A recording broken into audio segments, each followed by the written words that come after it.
All right, seeing none, is our fire chief here available? There he is. Would you be so kind, sir, to lead us in the invocation and pledge?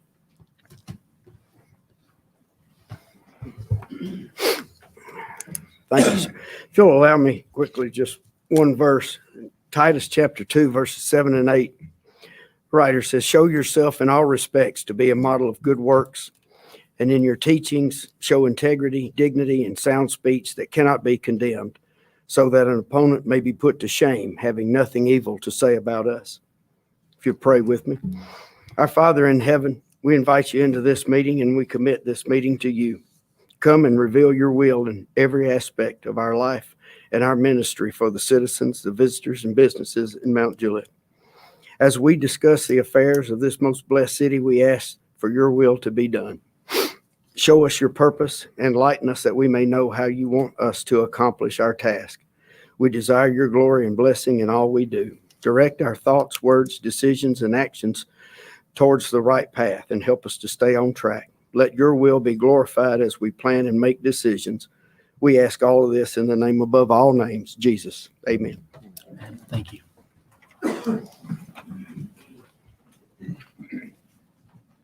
I pledge allegiance to the flag of the United States of America and to the republic for which it stands, one nation, under God, indivisible, with liberty and justice for all.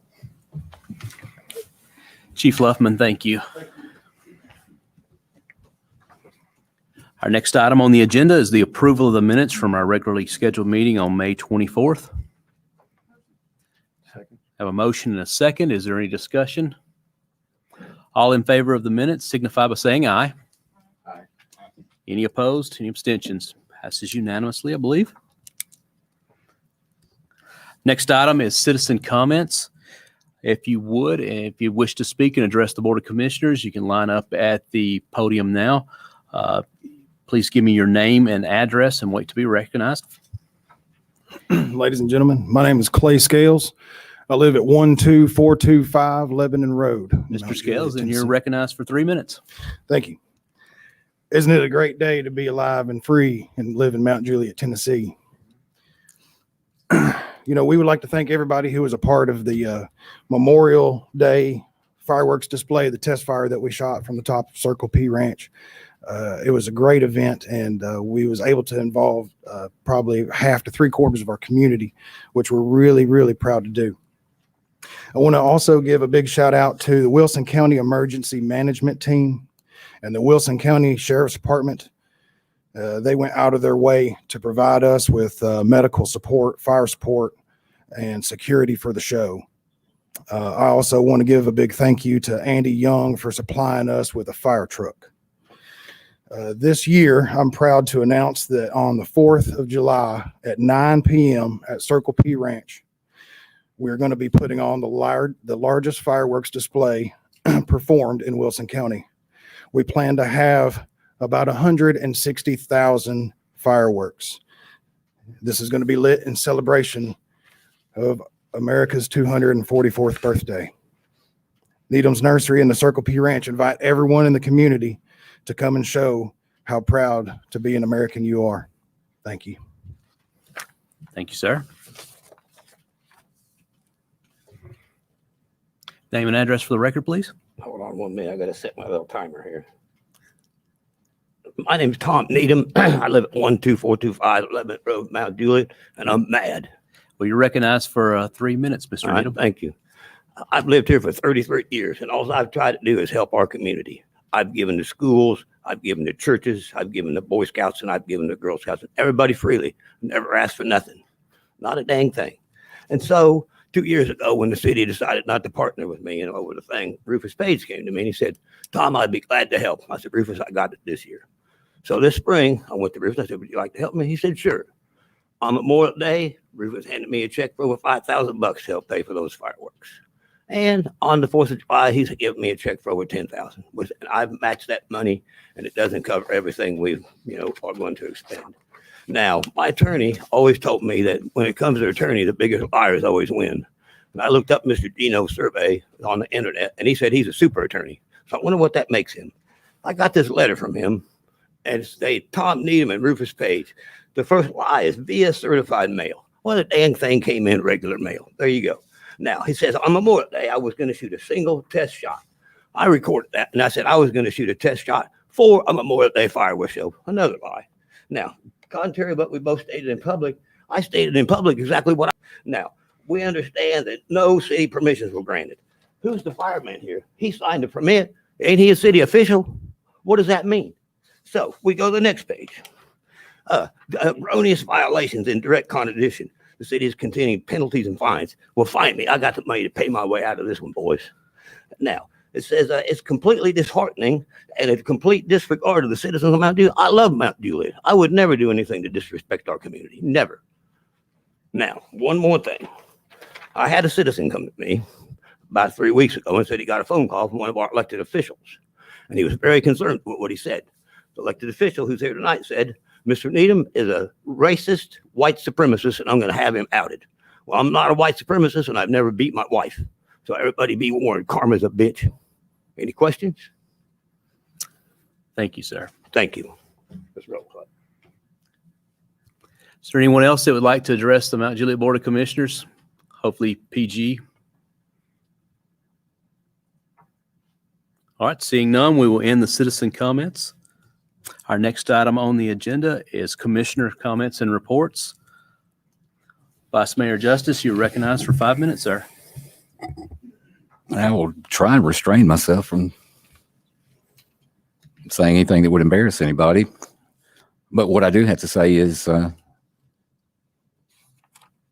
something that I've got great concern about.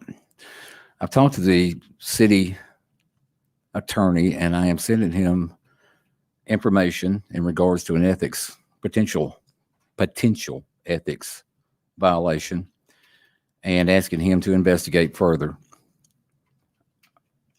I tell you that, and I'm going to qualify this by saying something, and I want everybody to be really clear. If anybody who works with the city of Mount Juliet has comments to make about anybody that I can overhear or that I find out about, and those comments are considered and found merit to have been racial or racist, actually, or bigoted, homophobic, anything of that nature, I hope that employee of the city of Mount Juliet would go ahead and resign now rather than save us the trouble of potentially having Mr. Martin have to take care of it and that person go away. If a person who sits on our city commission does anything of that magnitude, of that nature, I would ask that person also to resign. Nobody that I know of that works for the city of Mount Juliet has anything but the utmost respect for the people of Mount Juliet, and I would assume everybody else.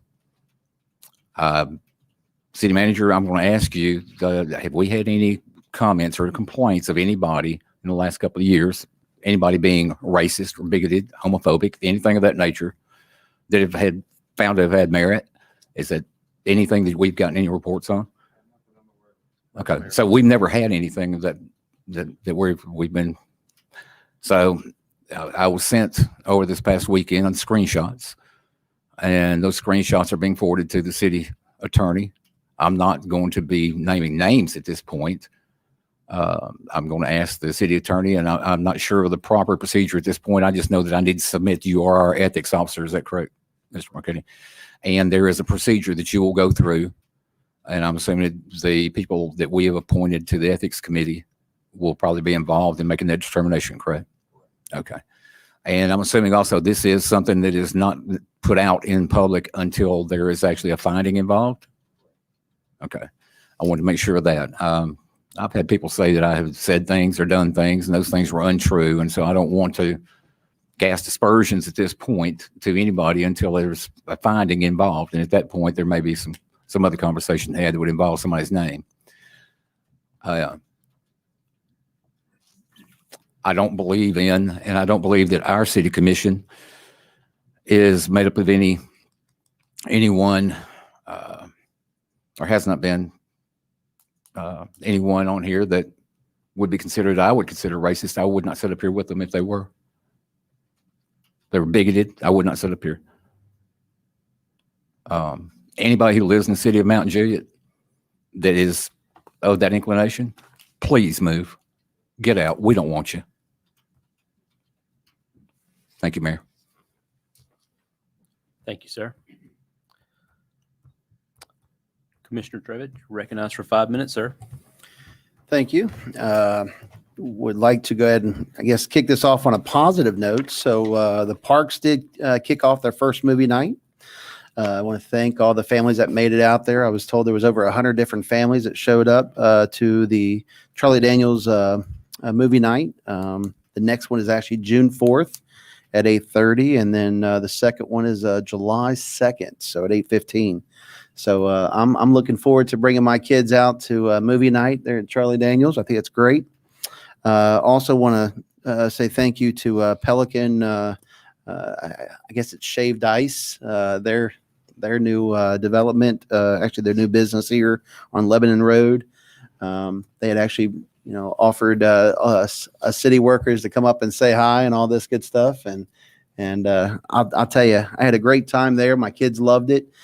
We actually purchased a handful of tokens. So if I see your kids out and about, I'll probably give some kids a whole bunch of tokens for some ice creams. So, sorry, no adults, but yeah, the kids. So my son loved it, by the way. It's something good there. Then also was able to meet an awesome family here that, that again, Mount Juliet to me is still new. I'm finding all the little nooks and crannies of the city, even after being here for 8.5 years. But there's an awesome family. It's the Beretta Foundation. I was able to go and attend a nonprofit event. And it's just amazing to know that we have such awesome families that are going out of their way to do some very impactful things for other families across the city, across the state, and even across the country as folks are coming in to Mount Juliet. So I'm looking forward to learning more about their organization and what they're going to be planning on doing for this city and other folks around here. So the last thing I'm going to end with, I was actually doing a safety moment for my company, because that's what I do outside of this right here is safety and operations.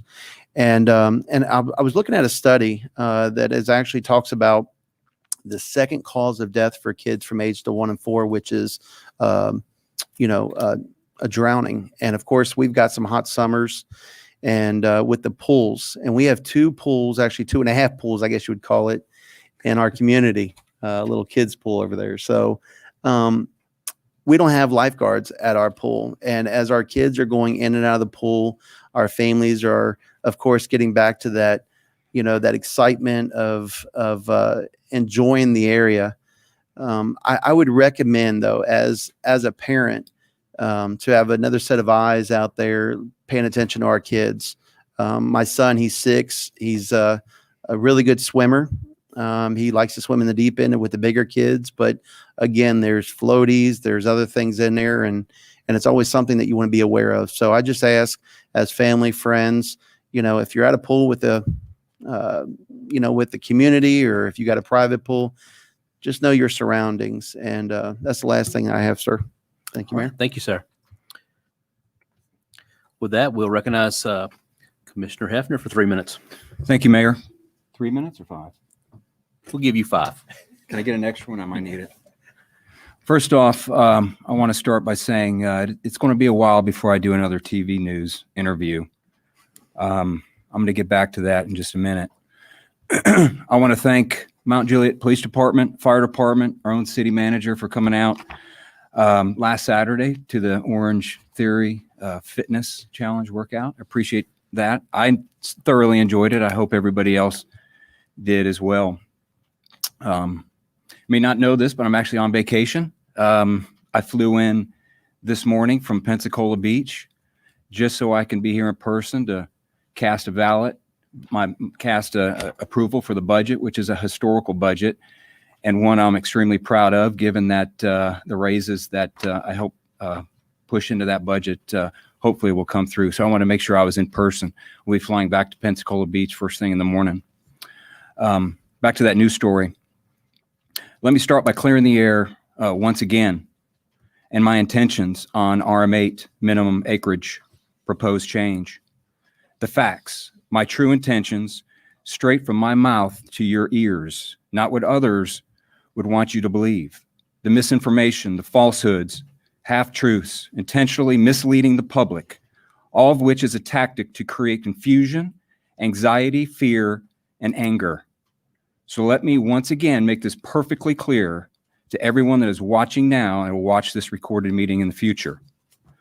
The move to reduce RM8 from 20 acres to 10 acres is about providing additional developmental project opportunities for the BOC to consider. Home ownership projects, not apartments. Let me repeat that.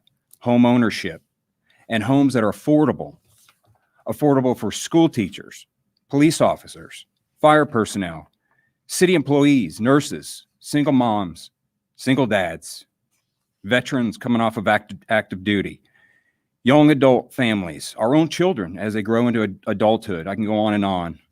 All of which I would categorize as medium income earners, the working class, the middle class, blue collar, with household incomes ranging from $55,000 to $85,000. That's what this is about.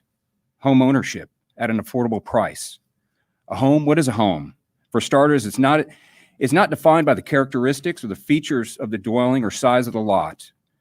Is there a shared common wall or not?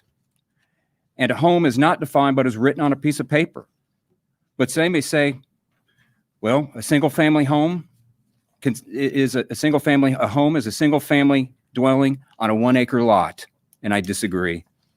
Stop the growth, calm down. We don't want any more people moving here. Multifamily homes are not wanted here. These are just a few of the comments I've heard in the past few days. Very disheartening given most, if not all of us contributed to the growth in Mount Juliet when you moved here, or your parents or your grandparents. RM8 was written specifically for a townhome community. Ownership, townhomes or villas, all semantics. Whether you like them or dislike them, they were created for a reason. Primarily for first-time home buyers back in the 80s, for young professionals, and all the others that I mentioned a few moments ago. They were then and are now an alternative to single-family home purchases. New construction townhome prices generally fall below that of a new single-family home. Do not confuse the very important home ownership at affordable price with affordable housing.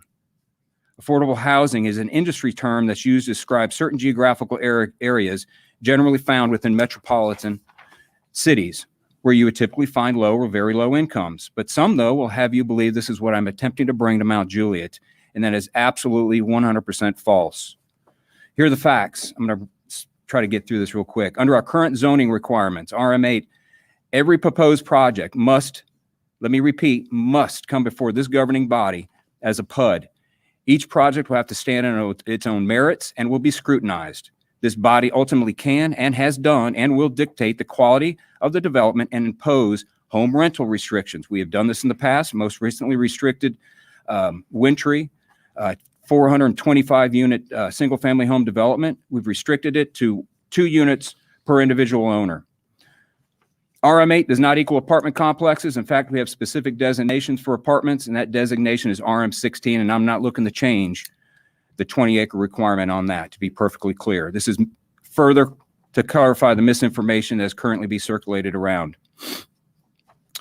Our city motto is live, work, play, worship. Yes, we have people that work in our city, play in our parks, and worship in our churches, but we say to them, thank you for your service. Thank you for what you do to our community. Thank you for helping my child at school. Thank you for keeping us safe.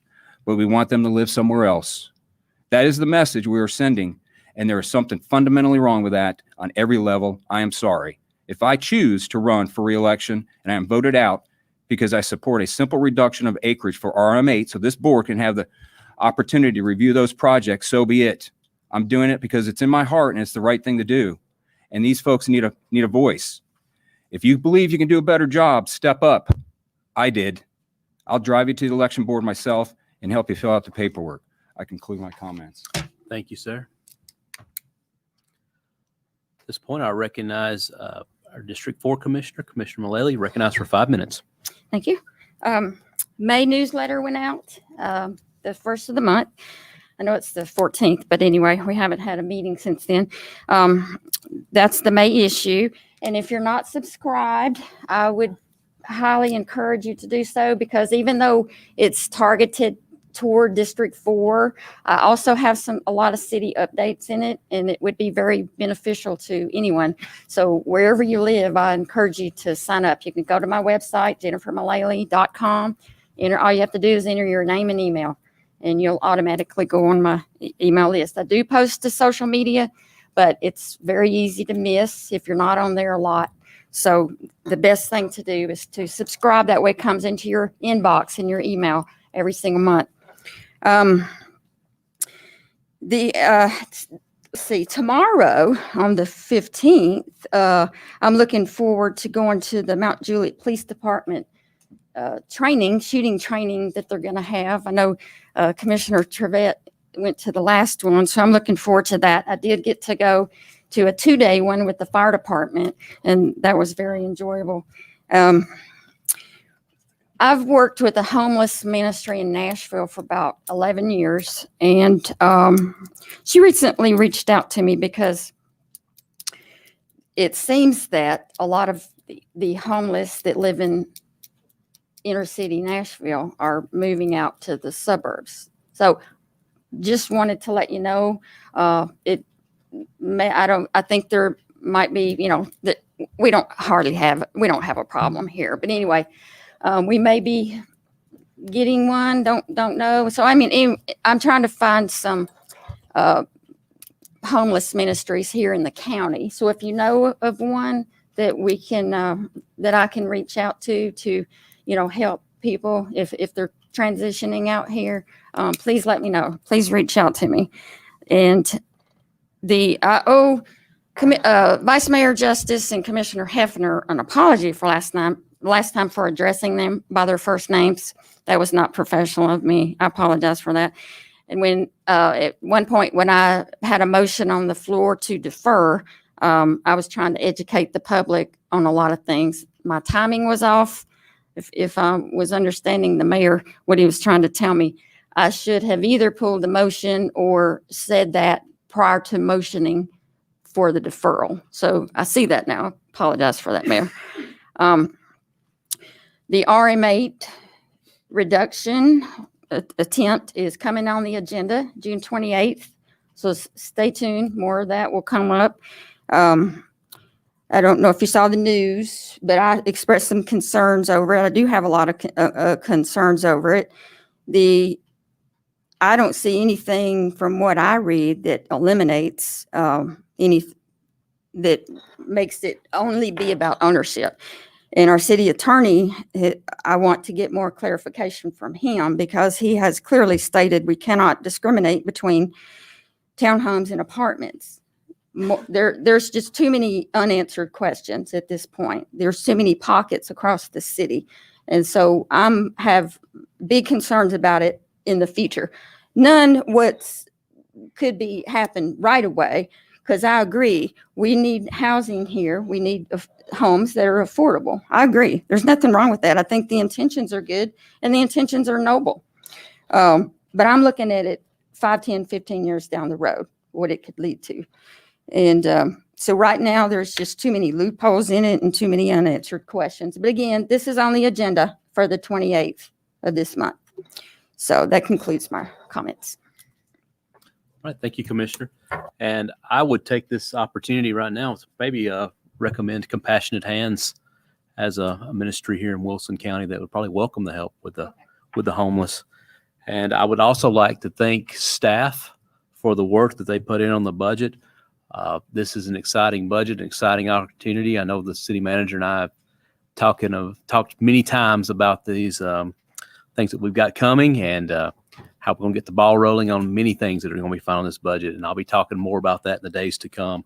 But just wanted to take this opportunity and publicly thank them for the efforts that they put in on this and getting us from point A to point B and addressing some very needed issues, I believe.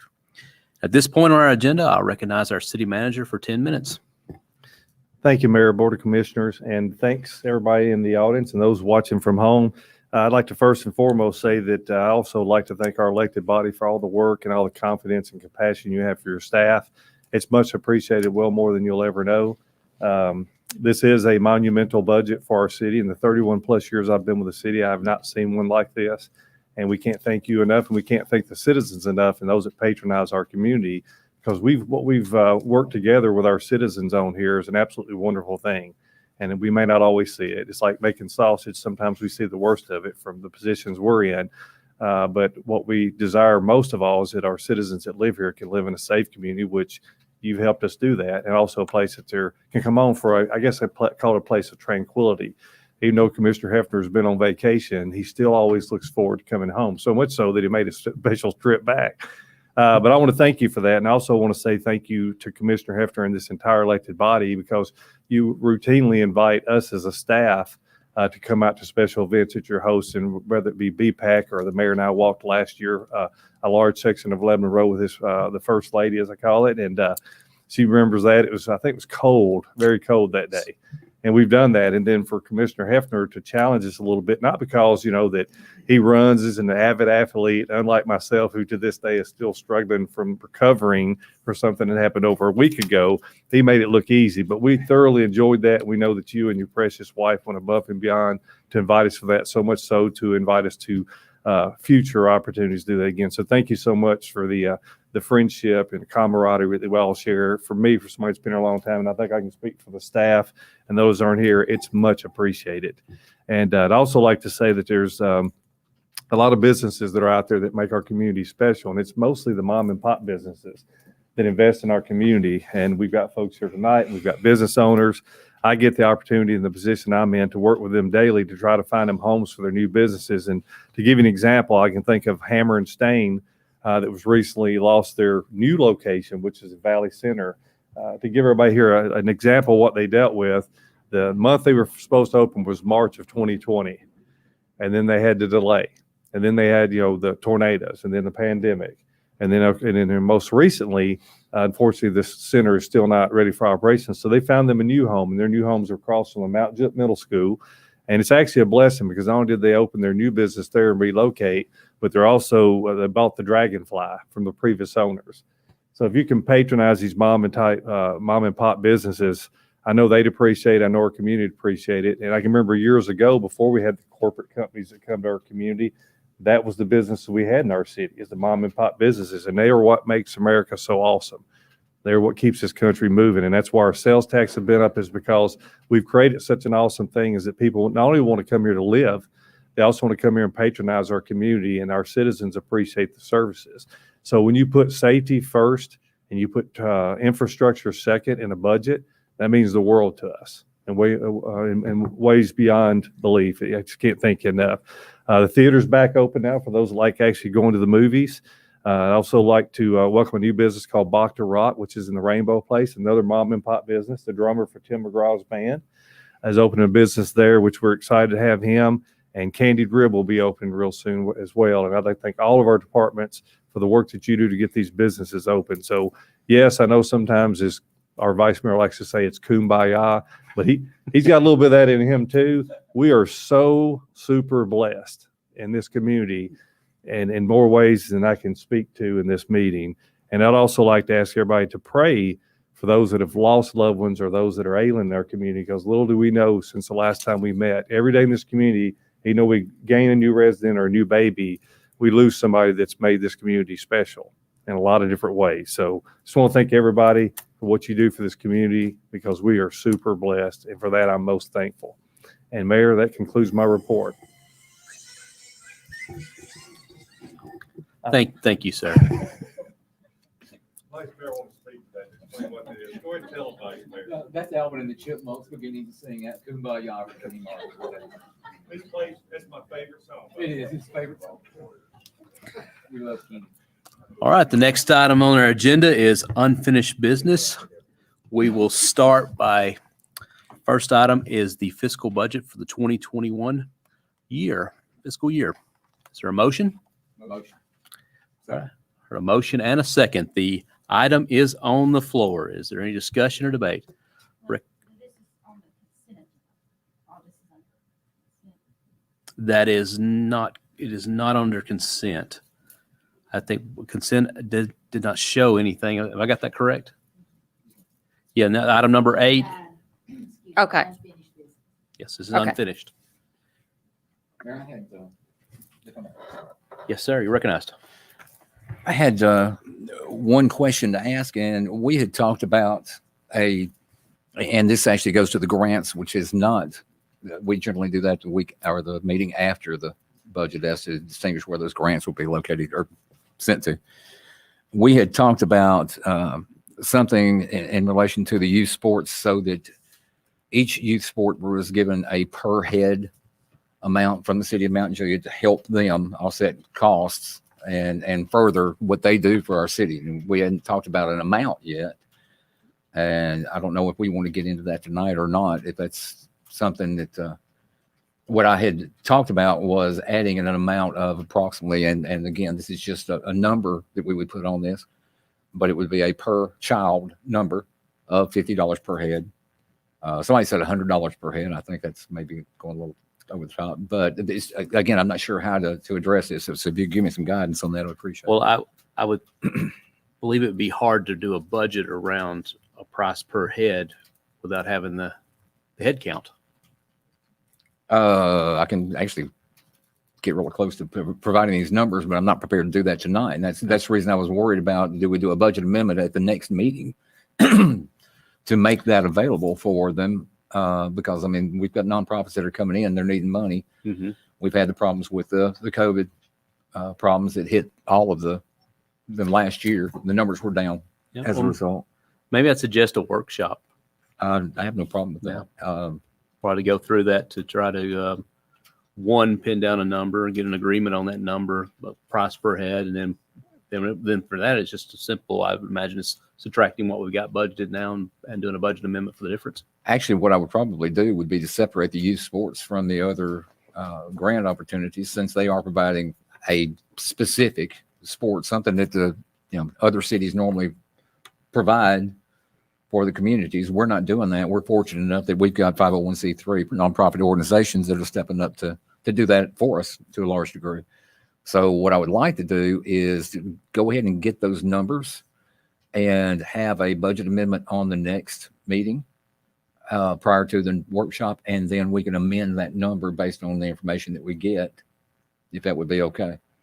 Well, I mean, you would be well in your rights to sponsor that. So well, I'm looking for I'm looking for a little guidance. If you would throw me a sure, go ahead, then that's what I'll do.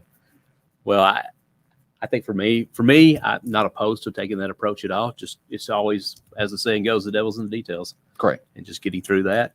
And after that, it was just as simple as a budget amendment to pin that down. Got it. Okay. Now the other question I've got, when I had asked, I think the amount I had talked about was $650,000, which was the excuse me, the additional 15% that Commissioner Hefner had said to put in, and then I had added that 15%, so it'd be a total of 30%. My addition was approximately $650,000 to give the employees the raises and go ahead with the full 8%, with the 2% merit. So my question is, were we able to find $650,000 to pull out of this? Yes, sir, Mayor, and I can defer to our finance director to give a breakdown of that if the commission would like. We do. I have a list of adjustments. Andy came forward with some adjustments. They actually total $765,000. It's split between sewer and general fund because some of the pay did go hit the sewer fund. So I do have a list of those if you want. How much was from the sewer fund and how much was from? Only 50 was from sewer. The Okay. rest was from general. Well, then that goes way over and above. I don't have any more questions. Don't need any more details. Y'all do a great job. And you've proven it this year as well, stepping up and doing the job you've done. And I want to thank everybody. I see Captain back here and the assistant chief and the chief and the police department. I see Mark. I see Jamie. And yeah, I'm calling y'all by your first names, but because y'all are my friends and you're awesome. So thank you for the work, Jennifer. All of you. Good job, Andy. Mr.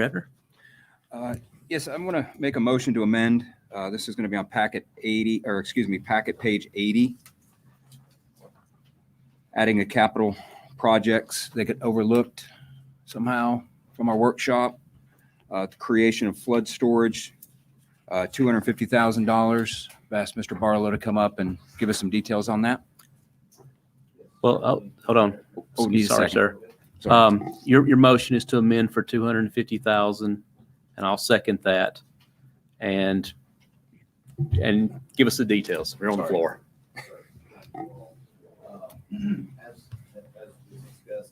Work session.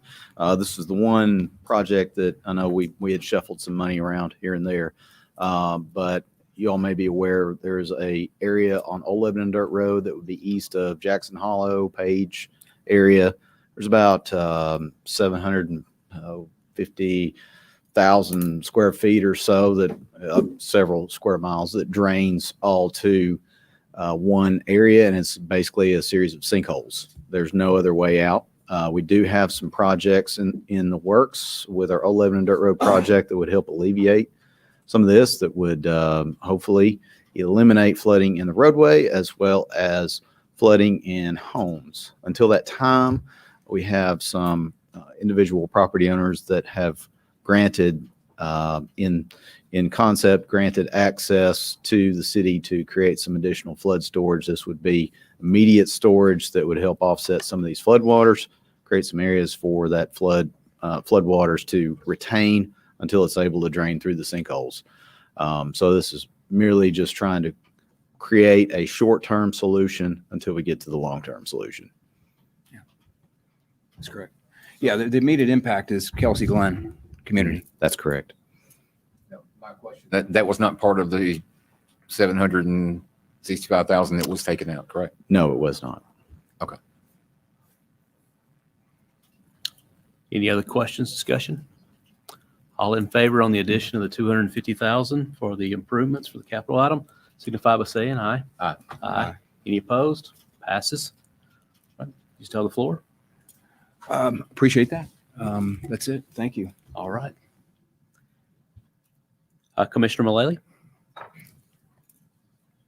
I have an amendment to the budget as well. Page 55, packet page 73, under street aid, line item number 43100-247 for street lighting. I motion to amend and change the 165 to 170 to allow for street lighting when the sidewalks go in on the eastern section of Widgeridge. When they go in, which will be, of course, funded by Bradshaw Farms. All right, I'll second. Any discussion? So are we adding 5,000? But $5,000 is all we're adding, and this is already in the budget. That is not in the budget. So the whole 175 is going into the budget, is what you're saying, correct? Additional 5,000. That's what I heard. For was street Okay, that's lighting. what I'm trying to clarify. Yeah. So that was only an additional 5,000. Yes. So the other money, the 165 for, did you say street lighting? Is that what that was for? If you could clarify for me, I'm just, Yeah, the line item for street lighting is budgeted for 165. And the amendment was to raise it to 170 to encompass the additional 5,000 for the lighting. Yes. and where is this money coming from? Mr. Barlow? It is in the State Street Aid Fund. We actually supplement the State Street Aid Fund with general fund money, so any overages would be technically additional money from the general fund into the State Street Aid. Is that correct, Dana? Yes, and so this line covers all of, basically, the lighting would be installed by Middle Tennessee Electric, same as what we're doing on Lebanon Road, the lighting that we have on Mount Juliet Road. Middle Tennessee Electric, they do all the lighting. It's a yearly fee that we pay for. And so this would be, the idea there would be, as the sidewalks or after the sidewalks installed, that we would contract with Middle Tennessee Electric and do street lighting along existing power poles. So the idea would not necessarily be to be adding new poles like what we're doing on Lebanon Road. So this original money, the 165 or 170 or whatever, 165, is that the money that came from the Bradshaw Farms project?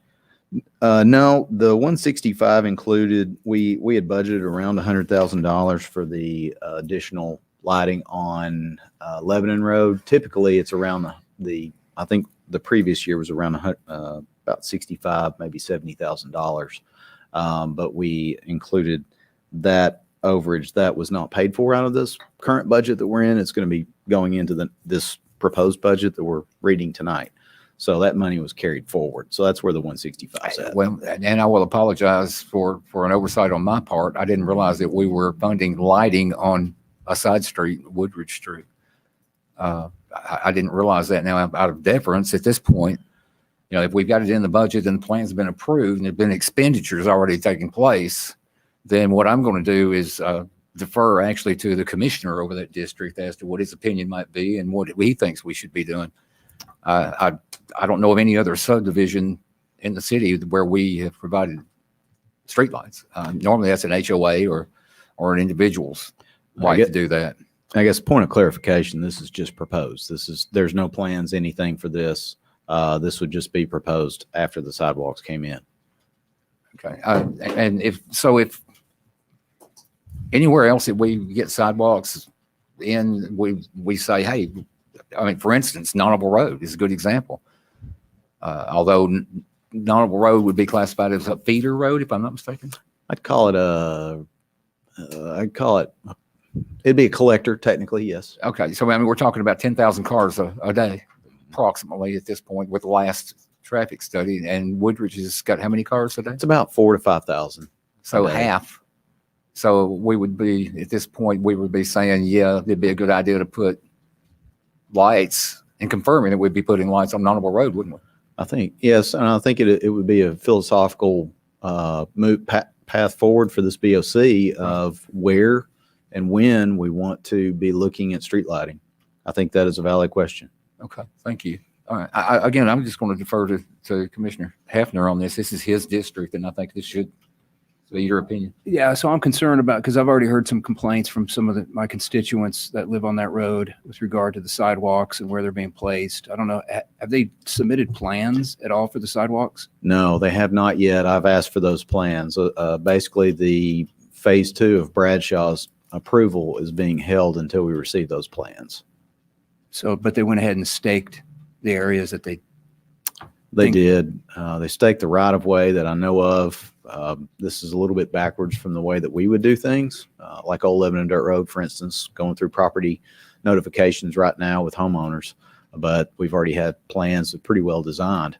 So this is a little bit backwards, maybe not necessarily the way I would prefer, but it is a development project, not a project that we are taking on ourselves. So what would you prefer?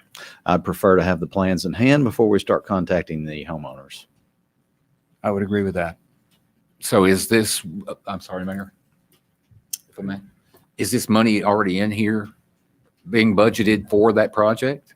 No, you're talking about for the lighting on Woodridge, correct? Correct. No, that was what Commissioner Mullally was proposing to add. For the entire 170 something, right? It would just be, my guess to this would just be around $5,000. Okay, then I'm confused where the 170 part comes in. There's currently 165,000 proposed in this budget. And Or a sidewalk that we don't have plans for. And no, lights. that's for lighting. That's for lighting. That pays for lighting on Golden Bear Gateway, Mount Juliet Road, and also for the upcoming lighting on Lebanon Road. Okay, thank you. Commissioner Mullally? Woodridge is a city street, correct? That's correct. And it is a cut through. Yeah, I would call it more of a residential collector in nature. But it's also a cut through. It is. It's got a lot of traffic on it. A lot of, it's an issue. On that eastern section, it's very dark down there. Potentially. So Yeah. it could be a safety issue. If there's no street lighting down there when the sidewalks go in. Well, I think when you talk about lighting with the sidewalks, I think one of the big things is comfort is probably number one to that. I think safety could be a consideration.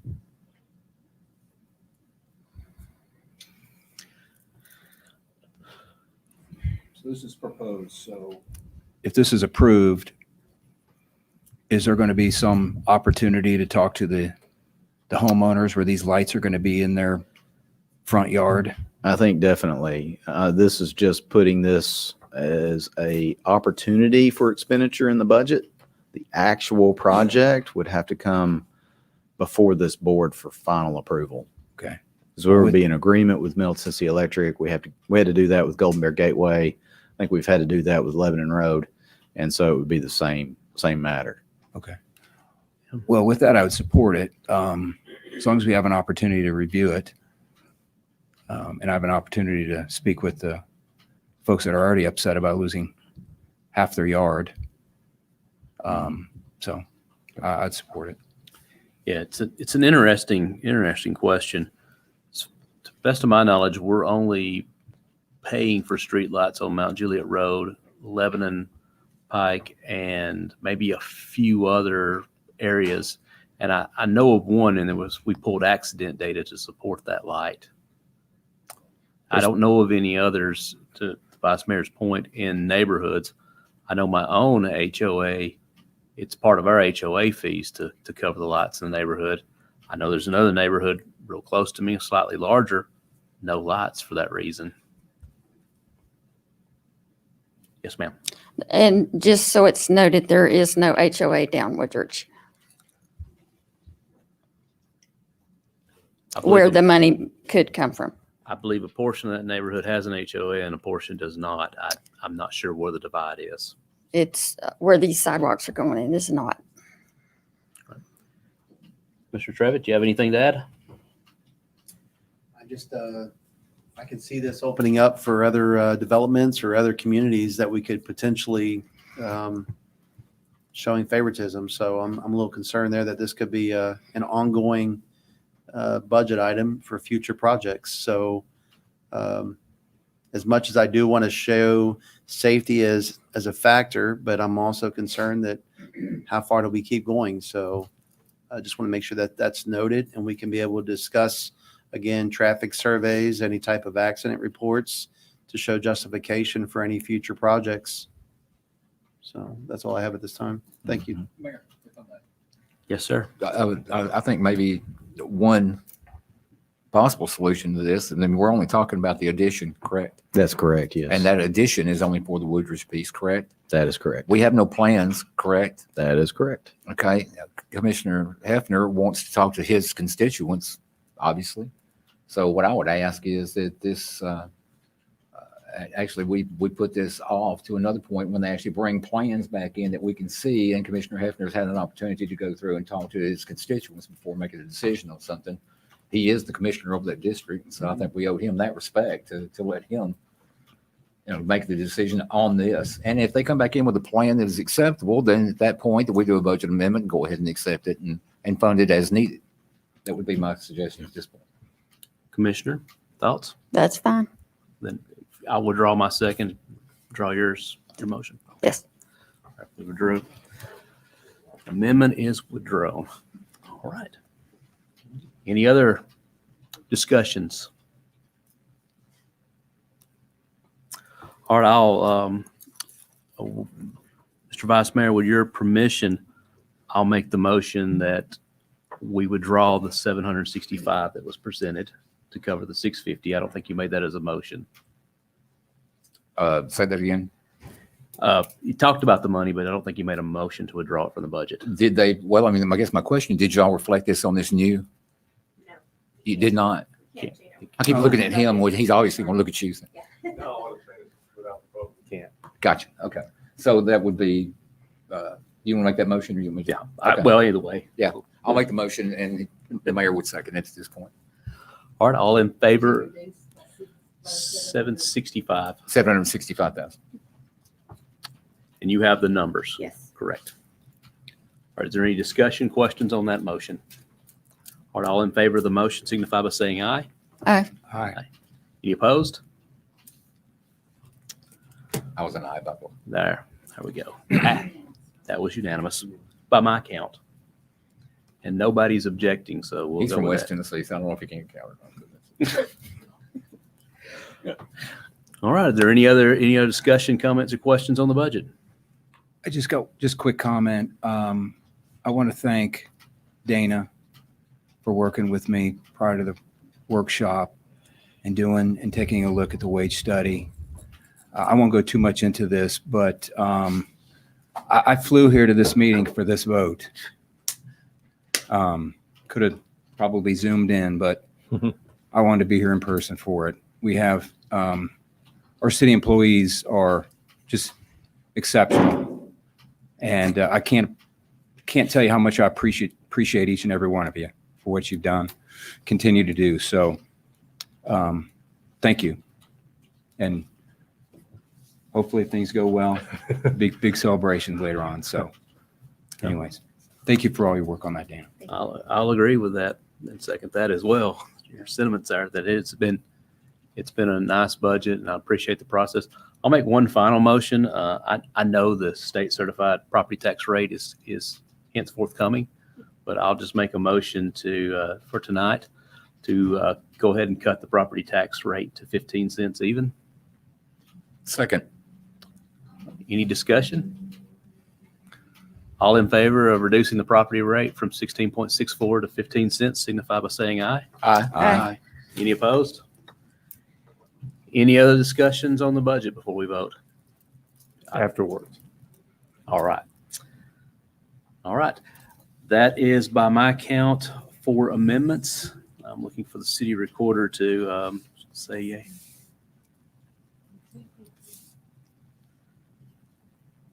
I have the 250 and the property tax rate, The property tax rate. and we withdrew the 5,000 for lighting, so it's Correct. 3. All right. All right. Any final thoughts or comments on the budget before we vote? All right. All in favor of the budget as amended 3 times signify by saying aye. Aye. Aye. Any opposed? That is congratulations, passed unanimously on second reading. Mayor, Yes, sir. you're hearing applause, and we actually talked about, and we wanted to be respectful to the commission, but you're basically throughout this city, not only with staff, but the citizens deserve a standing ovation. We'll be respectful and not do it in this meeting for Robert's Rules of Order, but I can tell you that these employees and the folks that are not able to be here tonight are most appreciative of each of you for everything that you do above and beyond what shows at this table. So thank you. Thank you. It's very monumental what you've just done for this city and its citizens. Yes, this is a big budget with a big changes, and we're looking to you to interact some big Yes. results on Yes, these. sir. So Yes, sir. Thank you. no pressure. No pressure. No pressure. Might I add, if it wasn't deserved, I guarantee you no one up here would have voted for it. Yes, sir. Thank you. That is a true statement, yes. You guys are to be applauded. More than Way you know. overdue. On the work session with grants, next, Andy, we have the sewer rate study on June 28th work session. So the earliest we could have that would be July 12th.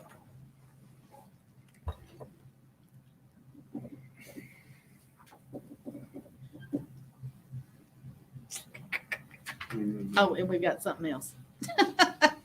If I may, we typically don't approve those grants until August, so Yeah. you have time. What I was looking at was the fact that we're looking at potentially doing a budget amendment if we go the route that we just discussed. And if we do a budget amendment, then that's 2 meetings. Which would still put you in August. Yeah, but how far? Because there are some meetings that we have to have a 15-day gap. So that would actually be 3 meetings that we would have. We'll meet July 12th and July 26th, and then August 9th and August 23rd. If it's a problem, I mean, I'm not opposed to the Individual, third Monday or second Monday. just having a workshop outside of the work. Okay, I mean, I have no problem either. Can y'all get that together and send us out? Preferably not anything on July 4th. Do you want to have the workshop next Monday, or do you want to wait to July? Like July. Okay, July 5th is a holiday. No. Yeah, I mean, I'm not sure what information we would need at this point. The head count. I have them. Oh, I They're on the grant application. All of them? Yeah, they actually they have to send requests in, so. All the applications are already in. Yes. Okay, this year's numbers. I'm not opposed to July 5th. That's a holiday we don't need. That is, I'm now opposed to July 5th. That's quick. Oh, man. But you show our dedication. We will be here if you say request it. Yeah, I don't mind being here, but I don't know that I'll we be want in to pay town, so- pay staff, Tuesday what the will be 6th. double time or something to be here? Is there anything going on next Monday night? Monday afternoon? Next Monday, as far as I know, it is free. And the reason I say that is the week before the July 4th holiday, where people will be going out of town for the week and things of that nature. Commissioner Hefner, are you in town? July 5th? No, It's the no, 21st. July 21st, June 21st. I'm June sorry. 21st, June next 21st. Monday night. What's Father's Day? Sunday. I'll be back. Father's Day is The 20th. Sunday, the 20th.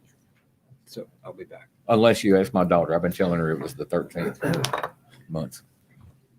I'll be driving. I'll be home that day. You will be But I back? can make the evening. Yeah. Commissioner Lady, I'm good. Absolutely. so if we could do that So- on the 21st then? June 21st at 5:15. A work session just on the grants. Everybody in agreement? Yes. All right, we just kind of an impromptu scheduling, but everybody's on agreement, then we'll do it the 21st at 5:15. Awesome. Thank you.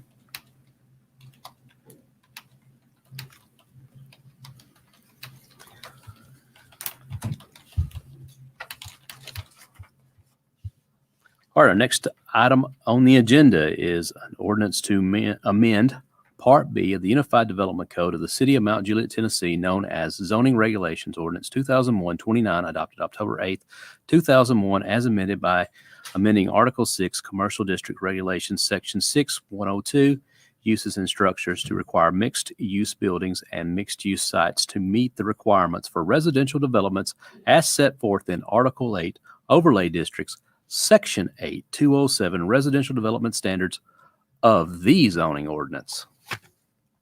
Is there a motion? Have a motion?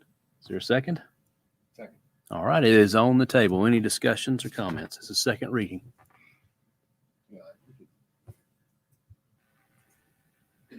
Vice Mayor? I'm studying on something. Hold on. Go ahead. Anybody else have any? We ready to vote then? Yes. All right, all in favor of the ordinance as read, signify by saying aye. Aye. Aye. Aye. Any opposed? I show it as unanimous. Next item on the agenda is 9.3, an ordinance to rezone property known as the Powell McCluskey property at map 53, parcel 130.02 and 130.03 from single-family residential to RS40 to commercial retail center, CRC, single-family residential, single-family 15. Is there a motion? Motion. All right. I'll second. Any comments, discussions? Yes, Commissioner Mullally. In referencing the gentleman's comments earlier, and thank you for that, by the way. And this is just a rezone. It's not, building plans and all this, just a rezone. But what happens if we approve the rezone and the studies are done later when the developers come to the table and then it's determined that there's issues back in the back part where they're wanting to put single family homes? What happens then at that point?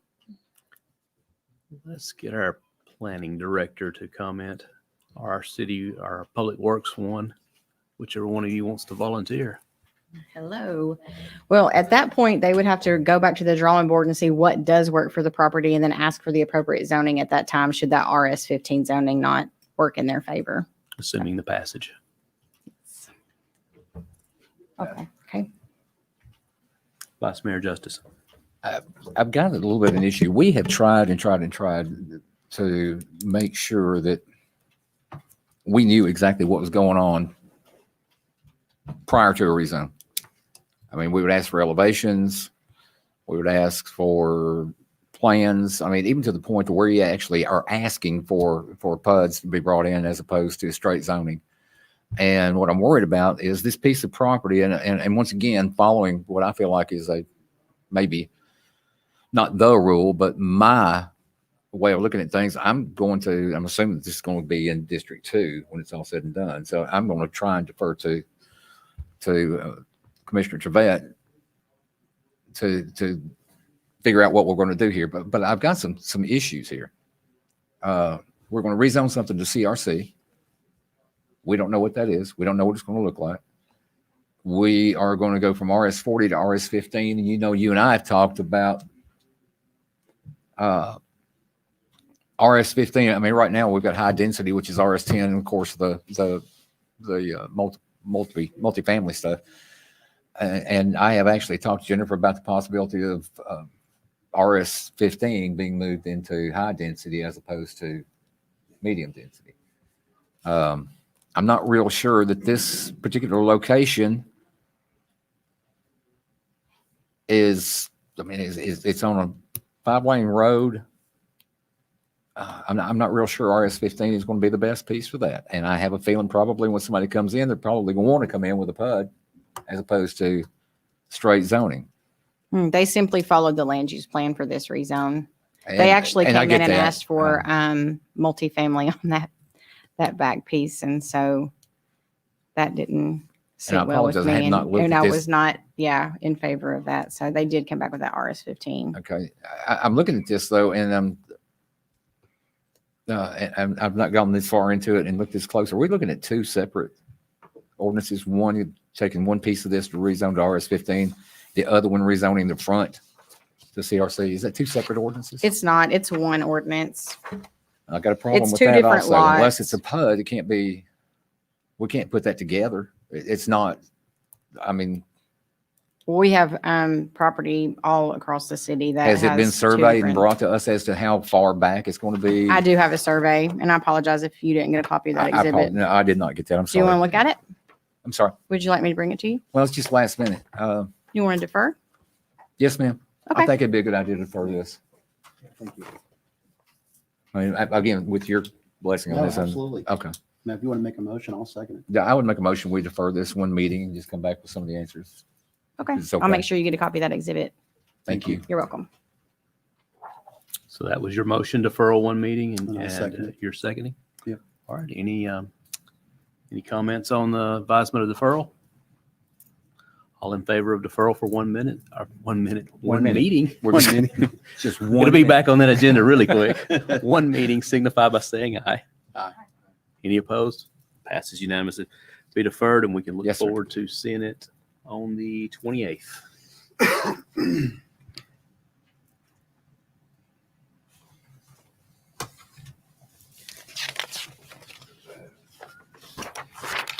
Next item is 9.4, an ordinance to rezone from Commercial Retail Center CRC to Commercial Retail Center Planned Unit Development CRC PUD and adopt the preliminary master development plan for Golden Bear Commercial being located at 10,000 Lebanon Road, parcel 54, parcel 97 in the city of Mount Juliet, Wilson County, Tennessee. I'll make a motion. Second. All right, it is on the table for discussion. Vice Mayor. Yeah, I've got some questions for Mr. Barlow on this one.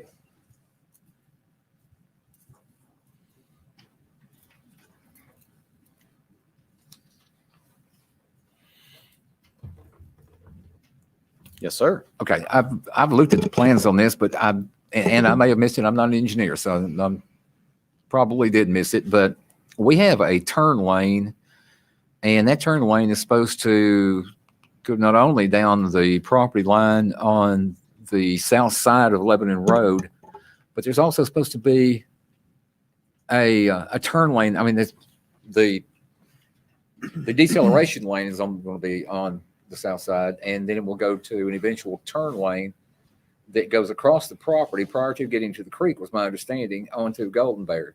I'm not seeing that on any of these plans, and that concerns me. So as we went through the process on this, one of the big obstacles at this intersection is that creek that runs directly on the south side of the road through the intersection of Golden Bear and Lebanon Road. Basically, we've looked at the opportunities we might have to try to fit in a right turn lane there before Lebanon Road is widened. And it's the creek being in the way basically makes it to where you get into such a tangled web of requirements from stream mitigation and things like that. Basically, you have to build a box culvert, encapsulate the creek. You have to do all kinds of environmental regulations as a result. And in order to do that, it makes it an extremely expensive project just to do that. So as we went through the development proposal for this property, we took a look at that. We understood those constraints. We're working through with the design through TDOT with the widening right now. And so, but one of the things that we do have is we have preliminary right-of-way lines for what the right-of-way would be needed for that widening. And the value of that, of course, you're talking about prime commercial property. There would be significant value of that to the project that they would have to pay. You're talking about, maybe upwards of $20 a square foot potentially. We don't know. Did they have to pay, or the TDOT would if they acquired this property. But we had requested that they dedicate that, and they've agreed to dedicate that right of way specifically from our design, working with the engineer through TDOT, so that they're showing the right of way dedication for all widening, going from a 2 and 3 lane roadway to a 5-6 lane roadway, which would be in front of their parcel. okay, is there a reason why that is not on the plan that I saw submitted? It is nowhere on that plan. And again, that concerns me because, I remember at one point I had asked for the fast track to that right-hand turn lane, and I was told at that point that, well, that would just slow the process down. We both know that dealing with TDOT at this point, if we slow the process down, that's called stop. It can't get any slower. So, we've got to make sure that nothing happens here that's going to slow that process down. We also need to make sure that I'm hoping that the right-hand turn lane is going to be there. And I mean, we're talking dual 2 lanes, 1 lane. What does that look like? One right turn lane there. The other direction will have 2 left turn lanes, basically westbound. If you're going westbound from, say, West Elementary toward Mount Juliet Road, there'll be 2 left turn lanes. Okay. But in front of they this, purchased the AG property also? What's that? The AG property next To the west. No, yes, to the west. So the right turn lane here would extend probably around to the western boundary bordering the AG property. I'd have to pull up the design to be sure. I think with the proposed access here, we would look to try to extend that right turn lane a little bit. So you saying extend it past the AG property? No, it'd be extended about to the border. Okay, so past the Davis property and into the AG property, correct? Correct. I think the Okay. taper would extend into that. Yes. Okay, so are they also dedicating that right away to the city for the right-hand turn or Not the at this time. deceleration lane? Not at this time, no. Okay, I would like to see that happen. They would have to come forward to the city voluntarily. Well, I mean, we're fixing to put a deceleration lane there that is going to include property that they also own. So I'm trying to figure out why they wouldn't have. Are they here today? I don't believe so. Or is there anybody here representing them tonight? No.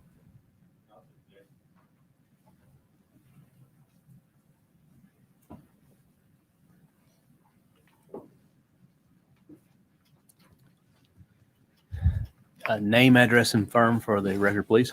Joe Haddock, Civil Site Design Group, 2305 Klein Avenue. Mr. Barlow is correct. We had talked about right-of-way dedication. I think at the time you were still looking because the widening may have federal funds, whether we can donate it. Mr. Justice, to your point about we don't actually show the future lane. We do show the right-of-way, current and proposed right-of-way. The site layout was configured to account for the future widening. So we're not putting parking out in that future right-of-way area, gas pumps, utilities and whatnot that would just have to be moved. Are you the engineer on this, Ms. Shaddix? I am for the Golden Bear commercial project, yes, sir. Okay. But not the properties to the west at this time don't have a plan of development before you. Okay, so the AG property's not got anything planned for it. Not, It will not be at a this part of the time, PUD. no. We have heard some rumblings that somebody may be coming in with something, but Okay. nothing at this time. Okay, so what I would suggest at this point, until we have actually a plan in place that shows the right of way and the dedication of that right of way to the city, that's commercial property. And it's extremely expensive. So what I would look at this point is until we get some sort of an answer about federal versus state versus whatever, that, we probably need to defer this at least one meeting so we can get those answers. I mean, it's going to be a turn lane. It's going to be a deceleration lane. And we need some participation there. Is the AG property under contract? They bought it at the same time, is my understanding, did they not? That I do not know the answer to that question. Yeah, that's what I was informed of actually 4 days ago. Now, that may be wrong. Even if it is, then, that's not going to apply, but we still need to see the participation. It's my understanding that property is not owned or under contract. Which one? AG. I was told it was, but I don't know. I don't want this an opportunity.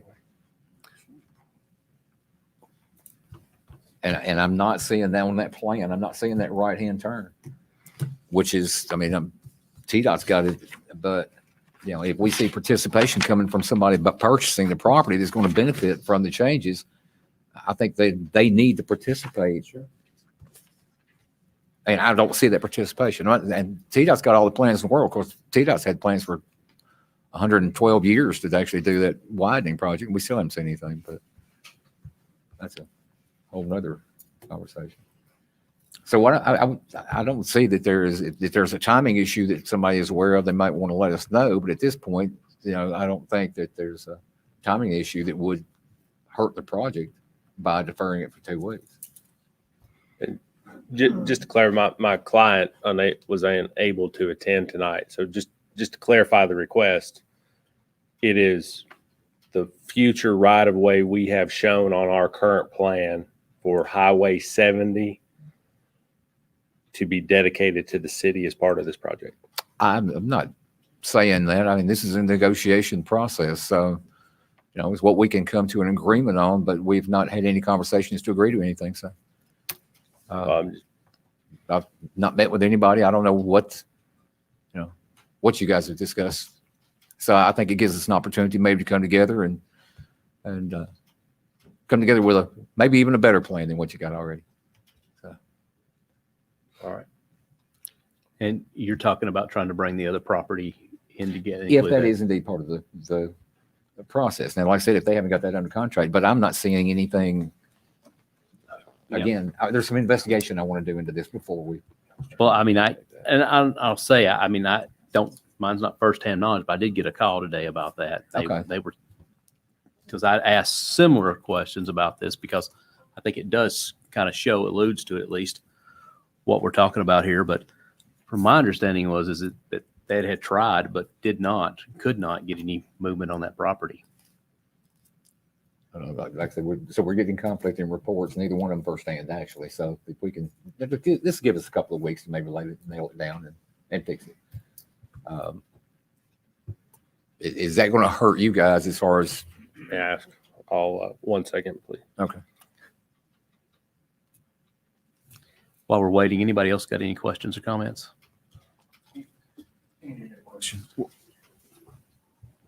Yes, sir. We ever settle where the Golden Bear Gateway access road was going to go? Where do they land on that? No, that has not been settled. There was in the conditions. Let me get to the conditions. Thank you.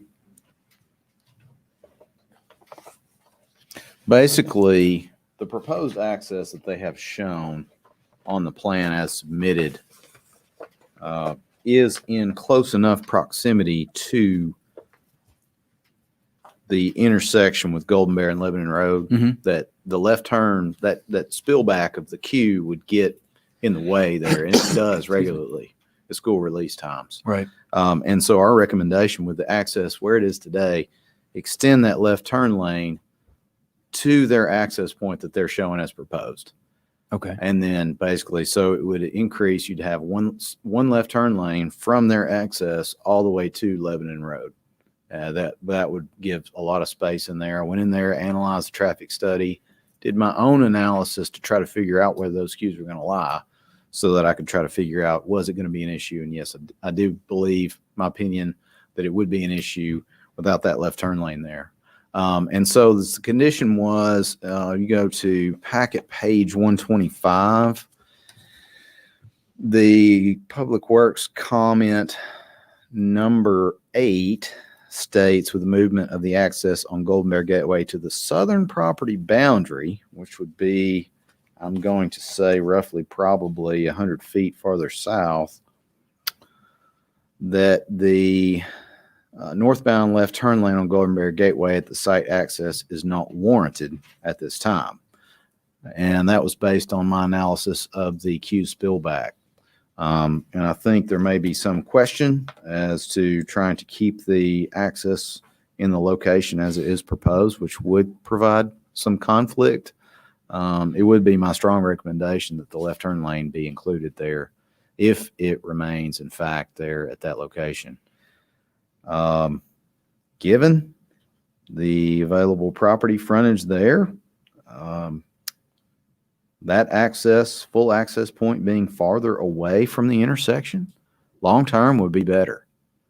Definitely. If we were to have that access at the southern boundary, it would be better. I think from a traffic perspective, conflict perspective, the farther you can move an access point away from a critical intersection, the better. So that would be my preference. But I think the desire, from my understanding, is to leave it as shown, which would warrant the left turn With the lane. improvements. Yes. So has anybody reached out in the last week or so to No, I have see not. if there's a in between? No, I've heard rumblings of that, but not discussed that in particular. Okay. Yes, sir. We've had discussions about right-hand turns in the middle of a right-hand turn. In other words, an entryway going into a development or into a piece of property off of a right-hand turn. And if you don't mind, clarify that for me, because it seems like we've got a good example of one is up here at Lebanon Road at Kroger. Mm-hmm. Where you actually make a turn off of the deceleration lane prior to the turn onto Mount Juliet Road. And that is a nightmare. I mean, numerous accidents taking place there. It's dangerous. Are we not creating the same thing? Yeah, I would agree on that, Vice Mayor. And that was, I probably gets to my point of the access points here for this development. One thing I do want to note, Public Works comment number 4 on packet page 125 conflicts with number 7. Number 7 is actually what was agreed to by the Planning Commission. Basically negates number 4, so that would be my recommendation. They do conflict, and number 7 is what the Planning Commission did approve. And to that point, so what we looked at there, and you consider the Kroger access, and this is one of the things that I really took a look at, was a very similar situation. The Kroger access, you have access out and in there at that location. And our recommendation here is that we recognize that if you do have the right in and the right out permanently there, you've got double the movements there where you've got that right out. You have the situation where people are going to be pulling out into what will be a right turn lane. So you have people decelerating into the right turn lane, poor sight distance, Somebody might be coming down, slowing down on the right turn lane. They think they see a gap in traffic. They can pull into the through lane. They want to go straight through the intersection. And then they do, and poor visibility creates a hazard for exit right there. I could also see a situation, which was discussed at the Planning Commission, people taking a right out of there very well could want to try to avoid getting onto Golden Bear. They want to take a right out and hop immediately into the left turn lane to go on north on Bender's Ferry, cutting across all those lanes of traffic. Right. Very dangerous. Those are the dangerous movements that I see. The right in by itself, if contained within that right turn lane, yes, it's a small conflict point, but it's manageable and it'd be lower speed traffic. If you extend that right turn lane and all you have is that movement in that would be basically expected in that area anyway, it would be far less of a problematic type of situation. So that was why we did agree with the Planning Commission of going with Public Works comment number 7, as basically that the right out would be conditional when there's future access requested, as we talked about on the AG property and the Knock property over there to the west. And so number 4 is conflicting with number 7. So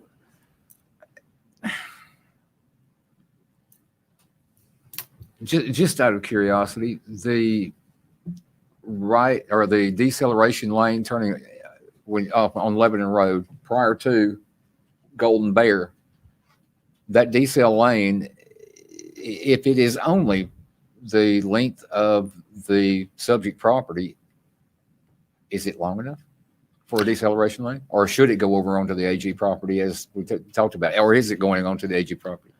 The intent as we get into the design for we're talking about, I guess, Lebanon Road widening, like the full width, correct? So the intent would be that, yes, it does need to be extended a little bit further to the west. We'd want to make sure that we had at least probably about 100 feet or so of storage, well, not storage, but distance there to where people can decelerate before taking a right into this subject property we're talking about tonight. So anything less than that property or that deceleration lane extending all the way down into the AG property, then that probably wouldn't be a safe location. Yeah, it'd be similar. I think Speedway is a good example of something I don't like. Yeah, You got I'm a full not fond of it access in that taper. Okay. I don't like that at all. I think that ended up being a very potentially dangerous situation. I don't know what the crash patterns are there, but it's a recipe for disaster. Okay. Mayor, short of re-engineering this, I don't see a way forward without going through multiple amendments on this. And as I said, we're talking about 14 days. If we could get 14 days, give us an opportunity to look at this a little further and give them a chance to put it together where we're all comfortable with it. I think I am, though, hearing that we should strike number 4. That is correct. Well, I'm seeing multiple issues with it. Now, yeah, I'm having a hard time with it. What I would like to do is just make a motion, if we could, at this point, to put it off to the next meeting and hopefully come in with some answers and pass it. I think it's a great project. I really do. I don't see a problem in the world wrong with it, but I want this stuff codified so that we're not in question. That's the mayor. He's asking to speak. Mr. Haddix. Yes, sir.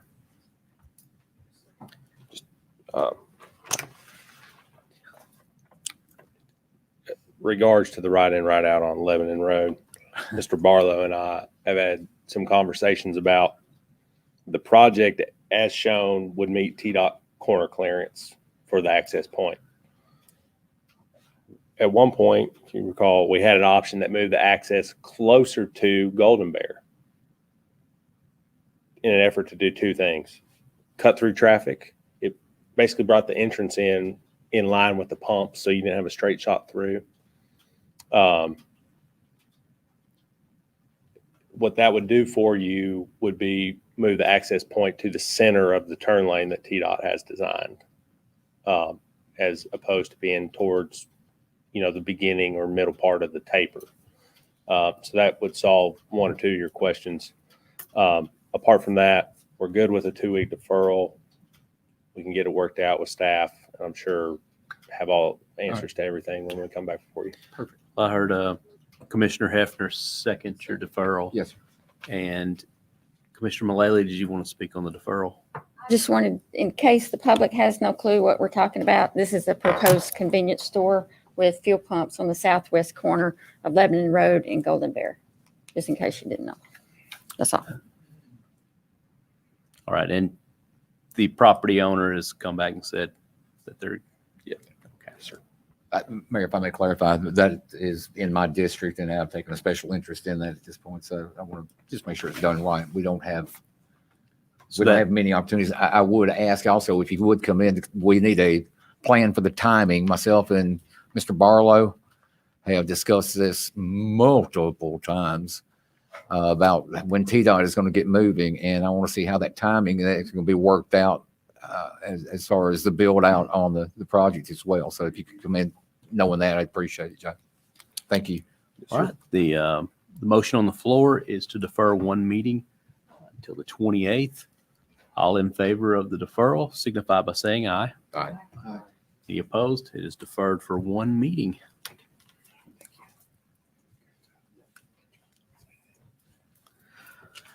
The next item on the agenda is an ordinance of the City of Mount Juliet to amend the Mount Juliet City Codes, Chapter 4, Alcoholic Beverages, to delete Section 462.3, on-premise consumption, beer permits, issuance requirements, and Section 467.10, suspension and revocation of permit authority. A motion. All right, it is on the floor. Any comments, questions? Yes, sir. If I may. Mr. Mullally was I'm sorry. she beat you. Oh, yeah. Just curious, since the new proposal has come in under a different ordinance, and so is the public nuisance laws and all that, I would hope that this would be intended to be motioned to be removed from pending litigation. I don't see that it has a, I'm not aware of. I mean, not litigation, legislation. Sorry about that. I've been talking to the Please, I Gino apologize. too many times. You scared me a little bit. I'm starting to think attorney stuff. I was like, it's not even passed. No. We're already being sued. No, sorry about that. Pending legislation. So, I would think that, hope that this is going to be removed. Well, you want to hear from one of the sponsors? Sure. Any volunteers? First of all, I really honestly don't care one way or the other. Contrary to what some might believe, I really don't care. What I have learned is number of cities throughout this state have done away with the 5-to-1 or 2-to-1 or the 3-to-1. They've done completely away with it because A, it's not enforceable. B, it actually takes city resources to actually go through and try and figure out what these people are doing, as they are probably fudging the books to get to the 5-to-1 to begin with. So it makes it a resource nightmare for our finance department to have to go through and do audits. It's ridiculous to do this when they have found that it was unenforceable to begin with. Now, what we're talking about is a compromise, which has not been recognized at this point, to lower the ratio from 5-to-1, which is 80% food, to a 20% alcohol. We're talking about actually lowering that, and it was a compromise to take it completely out. We thought, okay, we don't want to do that, so we went to 2.5-to-1. That is actually the very definition of the word compromise, although it hasn't been recognized and has been thrown around. And it's, to be honest with you, the rhetoric is a little bit ridiculous. I cannot figure how anybody cannot see that as being a compromise. So, I'm going to leave the 2-to-1 or 2.5-to-1 on there as a vision of compromise. And I'm going to leave it on there with the other. Now, Mr. Marchetti and I had discussed that there are some areas on there that we probably need to take off of what we've got written as a matter of being able to bring them on as individual amendments, which I would agree with. One of those is, I believe, Ms. Marchetti, if you would correct me if I'm wrong, one of those is that the beer boards, the alcohol beverage board, the 4 options that they would be given should be actually directed to that. That amendment should be directed to that individual ordinance. Is that correct? Correct. Okay. They've got a lot of the same powers that some of these amendments have started to add. Okay. All right. If you look at 467, I believe it is, they've got 10 different things they can do. 467. Okay. And some of the public nuisance are operating a disorderly place, permits gambling, permits boisterous or disorderly conduct on the premises. So those are all things that can currently be brought to the ABB. So and if the we could other just part of focus that on the 2.5, 2.5 to a $1. $1, that's really what we ought to try to do in my mind. Okay. So, and the other side of that is that the teeth that we would want to put in the ordinance in regard to the police department also would be added to the public nuisance ordinance. That would probably need to be done individually as per lining up with that ordinance. I mean, as it currently says, that public nuisance ordinance hasn't been touched since the charter. And it currently has the city manager and the codes department as being the only people that can do a public nuisance violation or citation. What I'm trying to do is put that in the hands also of the police department so that not only can the police department and the codes and the city manager can issue that, I wanted also that a citizen can come in and issue a complaint. And if the city manager finds that it has merit, then that violation would be sent and an ABB, alcohol beverage board hearing would be triggered by that public nuisance ordinance administratively from the city manager or the chief of police or his designee and the codes department. So that's the intent, and that's what I'm trying to do here. I really have a problem when the actual ordinance and the intent of that ordinance is misrepresented, and it makes us look like we're going to wind up with a rusty nail. We already have measures in place to prevent that from happening. They're already here. Are you speaking primarily to this ordinance? I am the 2.5-to-1. Yes, sir. Primarily to this ordinance. I know the nuisance is on new business. Is that correct, Sheila? But she and I had to sit down and she put some of this in the body of the other ordinance. So I'm maybe getting confused as to what needs to be amended. We have a public nuisance ordinance that's under new business. Then we have this ordinance that just changes the 5-to-1 to 250. 250-to-1. So that's the only thing that we're changing now. The rest of this will be coming and will be the teeth. Yeah. And by the way, I'm looking for any input whatsoever to make that happen.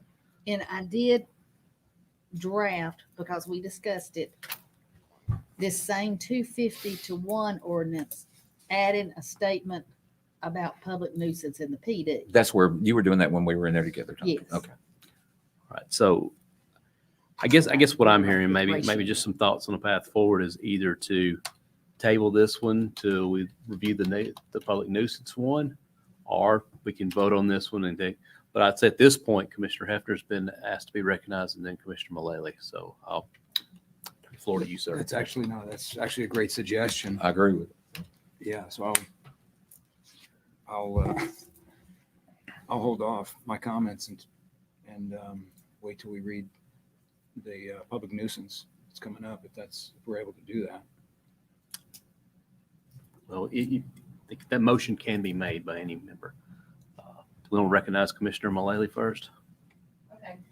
This is the 5-to-1 reduction, and here we are. So when this new amendment came in at the last meeting, it came with the intentions of keeping the 5-to-1. which meant the initial ordinance was still on the agenda, which is the reason I said it's really a moot point, because if we're going to keep the 5-1 and the entertainment portion of it comes in under a different ordinance, the two have nothing to do with each other.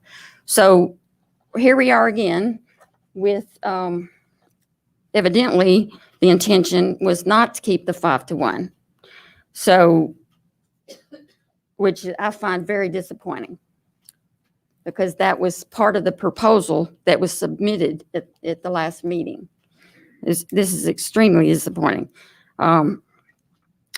Travis, do you have that A map? The reason the 5-1 was put in place in the first place back in the early 2000s when Providence came in was to avoid, oh, I think I need that pointer, don't I? Do I have it? Oh, okay. Does it work? I gotta turn it on.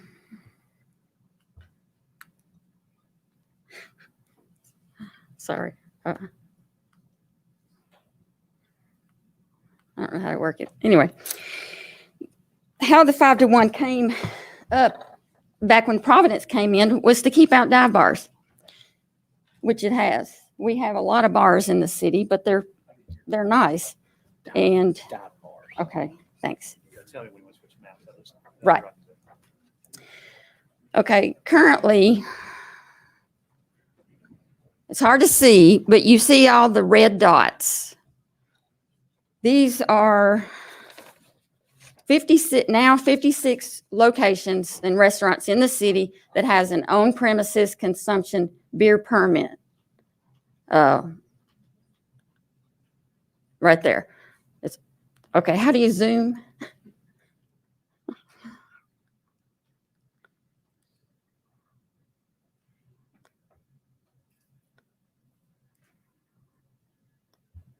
Okay. All right. They're all over the city. The red dots currently are the ones that have the on-premises beer permit. Now, if this reduction goes in,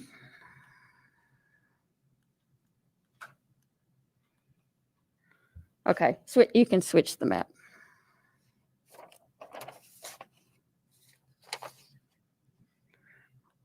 Okay, look at this. If this reduction goes in, all this area that you see in green can be expanded with potential dive bars. And that includes industrial and commercial. Former Mayor Haggerty came down here a couple of meetings back to speak on this, and I completely agree. Because of the lease rates in the Providence area, does this have a pointer? Oh, there it is. Okay. All right, this is the interstate right here. South of the interstate is my district. So this is all commercial. You got industrial over here down Belinda Parkway. You got industrial. You have commercial over here. All right, all this over here is Golden Bear. And this is getting into little north of the interstate. And then, okay, all the way north up Lebanon Road. And this right here is Lebanon Road. And he had a good point. When these places come in, potential dive bars, they're going to end up on Lebanon Road because of the lease rates. So I don't know where he went, but oh, they're here. Your district, Lebanon Road, potentially can be the bar capital of Wilson County. You're wanting to clean up Lebanon Road right now because there's too many auto-related businesses there. You're going to be coming back in 3 years at next election and wanting to clean up Lebanon Road again because there's too many bars. This is where they're going to end up. And, this is not good. And it's sort of a betrayal, actually, because the way the new proposal was presented last time was to keep the 5-1. Not touch it, but to keep it. And now he's coming back wanting to reduce it. So this is not right. It's going to open the floodgate. I use that reference as a floodgate. Once that door opens, you cannot stop it. It's opened. So this is just wrong, in my opinion. It's just not right. And this particular legislation here just needs to go away. I don't see any point in tabling it. So I'm done. I mean, just Commissioner Trevette, you spoke yet? No, I haven't. No, I haven't. But, before tonight, obviously the biggest discussion, which was keeping the 5-1 and looking at utilizing an entertainment option. Now, I know Commissioner Hefner is obviously, him and I have discussed this. I would personally like to keep this on the table tonight. We'll look at the option of keeping the 5-1 and looking at the entertainment. And then obviously with the new business, allowing the Mount Juliet officers to have the teeth in holding these establishments accountable. So I don't think we need to move on with this. So Commissioner Hefner, please. Yes, sir. Thank you. Wow. Okay. So I'm still waiting. Still waiting for somebody to define what a beer joint is and a dive bar so I can write that into the ordinance as an exclusion to this license. But all I keep hearing are these generic terms. What's a dive bar? I don't know. Nobody's ever defined that. I can't tell you this much. I do see a path forward. I helped come up with the entertainment license. The current 5-1 for restaurants, I don't see issues with that, so I don't see a need to change that. I do believe that I would like to see more entertainment-driven businesses come to Mount Juliet. I'm tired of driving to Donaldson County and Metro to go bowling or Top Golf or whatever it is, go to a play. There's nothing. Look, say what you want about people that drink beer. They also drink alcohol too. So let's not judge. One's not better than the other. So let's be real. I do want to point out a couple of facts. Mount Juliet, congratulations. This was given to me by our city attorney. I asked him to do a poll the cities in the state of Tennessee to see what their beer ratios are. Congratulations. We're the highest. We're 80% food to 20% beer. Second, Pigeon Forge, 4-1, and then it drops off pretty dramatically. 60% Ashland City, Hendersonville, 60%, and then it goes down from there. And the city we love to hate, some of us here, Brentwood, 0 food required to serve beer. Neighboring city, Lebanon, 0. So all that being said, I'm not compelled to move on the 5-1. I support keeping it at 5-1, given we have a path forward with the entertainment license. It's going to attract more businesses here for us to stay here in Mount Juliet, not go somewhere else. I also support the new measures where we actually have some enforcement, some stricter enforcements to control some of these establishments. And by the way, we don't have these enforcements on the books today. So we have establishments in Mount Juliet that are making their 5-1, by the way, but we have no ability or means to do anything about it. So the floodgates are not going to be open because as part of the new proposed entertainment beer license, we're also going to be addressing that. So that's all I have to say on it. All right. Commissioner Justice. First of all, I think I qualified myself by saying I didn't care one way or the other. Okay. I want the entertainment piece in there. When I was actually looking at this is when I found out that there were some issues. Okay. There were some issues involved that we needed to take care of that would allow, for instance, the Top Golf and the Dave and Buster's and some of the others. That's why when we came up with this, we came up with the entertainment side of it as opposed to lowering the 5-1. Now, I will tell you the 5-1 is ridiculous.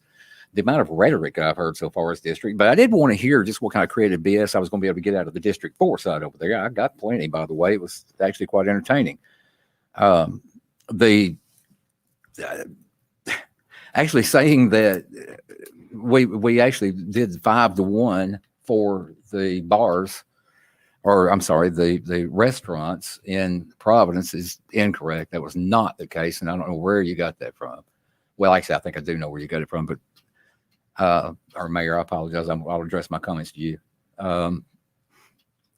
And the fact that we are using city resources to enforce something that we really should not be using city resources to enforce, and the fact that so many of the cities in the state of Tennessee have vacated this particular rule should be an indicator that it's labor intensive, and it puts a strain on our departments within our city. Now, that's not being looked at. Based on the entertainment ordinance, by the way, Rusty Nail would not be allowed in Mount Juliet.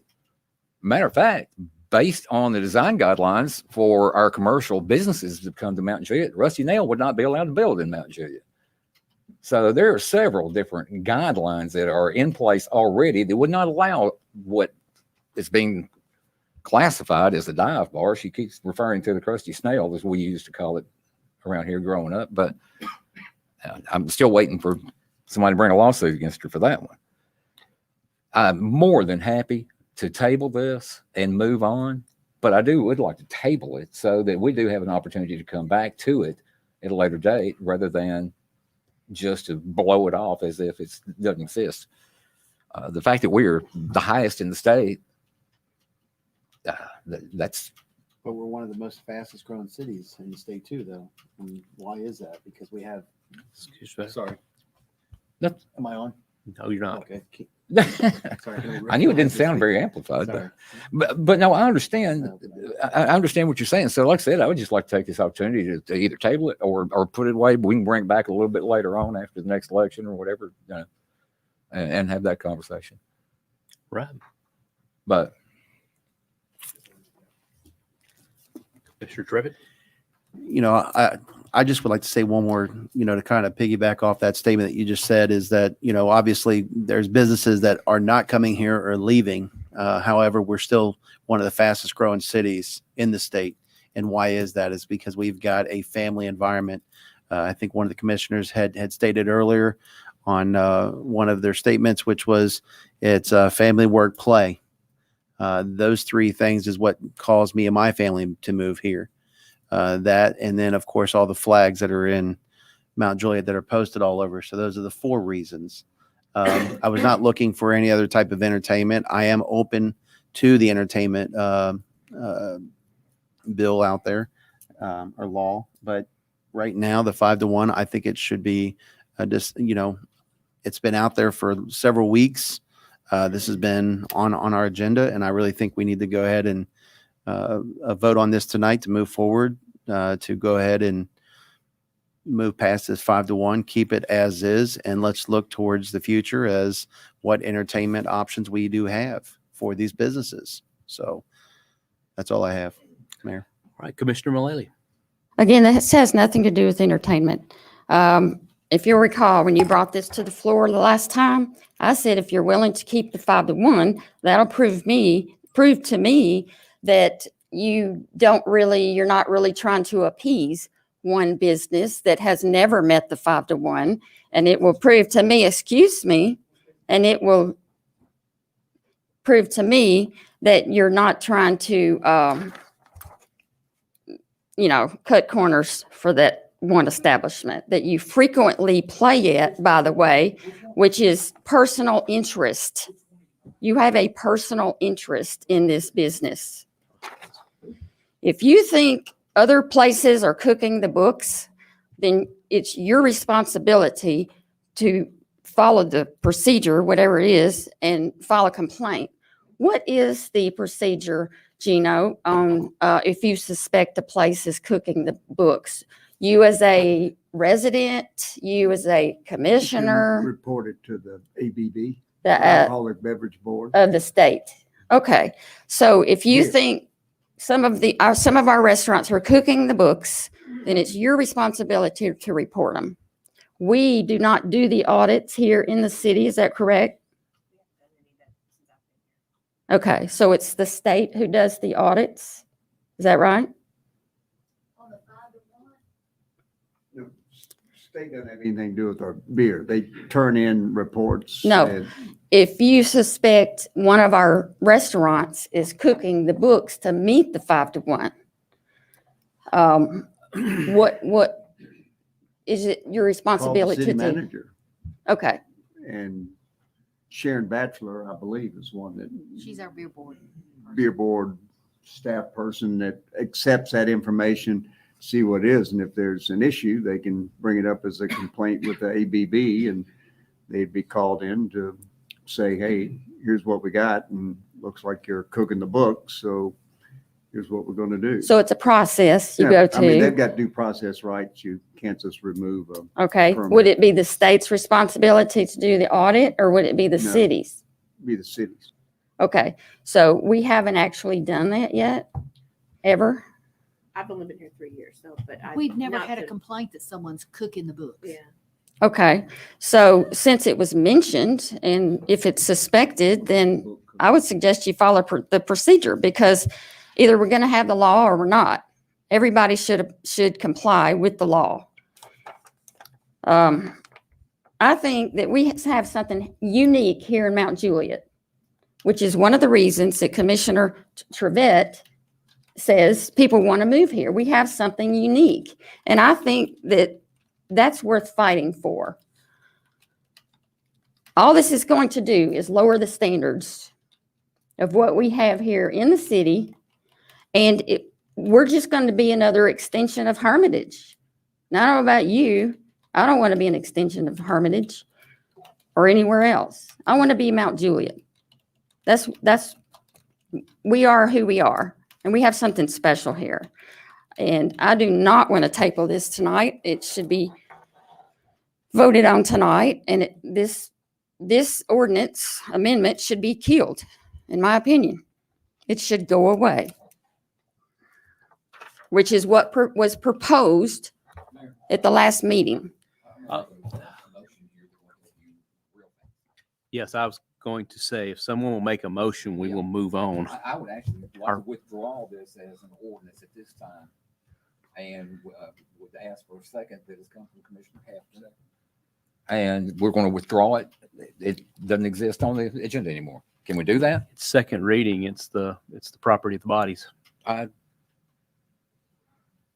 this second reading or first? It is second reading on this going from 5 to 1 to 250 to 1. Okay. It's the only one that's second reading. So whatever we want to do, then How about I make a motion to Do whatever defer you this do. indefinitely? I'm just tired of getting in a battle of wits with somebody that's completely unarmed, obviously. So All let's move forward.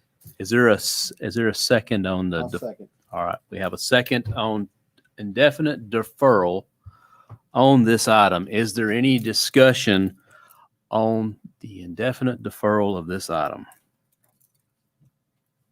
Seeing none, all in favor of the indefinite deferral signify by saying aye. Aye. Any opposed? And that passed unanimously. If only we had a third reading, we could put that on consent. All right. The next item is 9.6, an ordinance authorizing the reestablishment of the building exemption jurisdiction fee in the Emergency and Community Services Fund of $30,000 for each story over 3 stories. I'll make the motion. And it is seconded and on the floor. Is there anyone who wants to discuss or debate this one? I see our planning director is come prepared. Thank you. I just want a little clarification, if you will. We have in our zoning ordinance a exception to the height regulations to allow buildings in excess of 35 feet for certain areas within the city for planned and future existing interchanges as well as here in town center. So I just want to make sure that this ordinance does not apply to those areas, but rather for a business that is asking for a variance to that height exception. So for instance, if they were outside of these areas where it's already allowed to be over the 3 stories. I think that's the purpose of the ordinance. Well, it doesn't read that way. So I just want to be sure that, for instance, over in Providence Central, or should a business here in town center want to build over 3 stories, that they would not be subject to the. I think you have that backwards. I think the purpose is to make them subject to that. And I will let Kenny, was that your intention for this ordinance? It was basically just to re-clarify what was originally stated years ago and then taken out. Ordinance back several years ago, and I do not.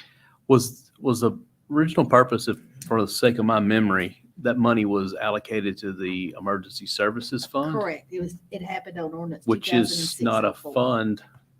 Correct. So we're And I think clarifying it's the money stated in goes here. somewhere. It goes So somewhere. just for clarification, after that ordinance, the original ordinance was withdrawn, these regulations went into place that allowed these businesses in certain areas within the city Yes. build over 3 stories. So I just want to make sure that we're all on the same page on what the actual intent is, especially for the general public. And I have gotten some questions about it tonight, especially from the representative from Civil Site. So if that's your intention, that's good. You know, that we all just need to be on the same page. I think going back in the history, and this predates myself, I think the 30,000 per floor was put in place initially as a response to fire service. And it got in that debate, and there was no ladder trucks in Wilson County other than Lebanon at the time. Right. Now we're just saying that it should be used for equipment to fight fires in buildings in excess of 3 stories. So any of these funds collected now would be allocated towards our But it ability doesn't to go fight into the fires. emergency service fund because we don't have that. So regardless its location, they are Yes. required to pay the 30,000. And is That's that the way I is that your intention? That's my question. I'm getting a head nod from our attorney for the minutes. Regardless of the intention, That's what it what it says. says is regardless of the location, if you're building over 3 stories, you pay the greater of 30,000 or 11 feet. And there's another exception, not an exception, but you can't go over 70 feet. I believe, And regardless. at the interchange, it's 70 feet, and town center, it's 50 feet. I think if the intention is not to collect that, then the original ordinance needs to be amended first. But the way I took this ordinance here was just a clarification of where the money goes in the future that's being collected, because we were allocating it to the Emergency Services Fund. Emergency Services Fund is not there, so we needed a place to put the money we were collecting. I think that probably caused Dana a bit of a headache, having a law to put money someplace that didn't exist. That's kind of my. Right. I think it's to reestablish that ordinance too. Mm-hmm. It's to reestablish the ordinance. And either way, I mean, whether your opinion is it should or shouldn't be done, we'd have to do something about where the money goes. It is being Right. collected. So I just want to know is that how you want That's- the ordinance to read, that that's- regardless the location, we are to collect that 30,000? Yes. Okay. That's my intention. There's 4 of the members of this body up here. We track it for the fire department. That's all I care about. Mayor, City manager. I think what her concern may be, she called me aside earlier, and I'm not sure if there's ever variances given or whatever for this, but is it may have somehow or another impede some buildings from being built in the future. That was a concern in the past as well. But when it comes to public safety, to be honest with you, I think we put that priority over that. Well, I've never been a fan of the ordinance per se, because it's kind of on a false narrative. It's, you get a building over 8 stories, you're not getting a ladder truck anyway to get to the top, and so it's kind of I won't say misrepresentation of it, but once you get past a certain point, I think too, we have some advantages by encouraging buildings over a certain amount of floors when we can get away from stick-built buildings to where it becomes more economical to build steel. But that's, to your point, not exactly what's on the table before us tonight. Correct. Maybe this, so have we got any 3-story buildings coming up in the next 2 weeks? We don't. Deferral would be in order, Mayor. I'd like to request that. The commission May would I consider it. request that it not be placed on the June 28th meeting because I will not be here. And I would love to represent the planning department for this one. Unless you have any questions for me, you can reach out to me previous to the meeting, and I'll be glad to answer those. Well, It's totally up to y'all. I'll make the motion that we defer this for 2 meetings to allow for more time to research and think about those. But we do, as a body, at some point, I got a second from Commissioner Hefner, at some point, we do have to decide if money is collected where it goes. That's.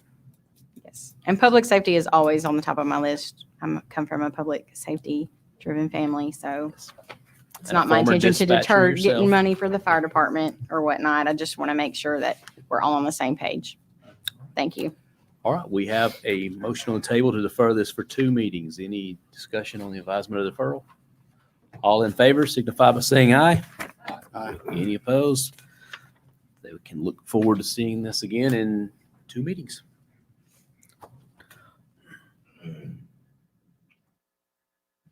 All right, the next item on the agenda as we get into new business is 11.1, an ordinance approving the request to connect to the Mount Juliet sewer system made by developer of Cane Break subdivision outside the city limits of Mount Juliet, Tennessee, identified as Wilson County, Tennessee, map 74, parcel number 3, and parcel number 4.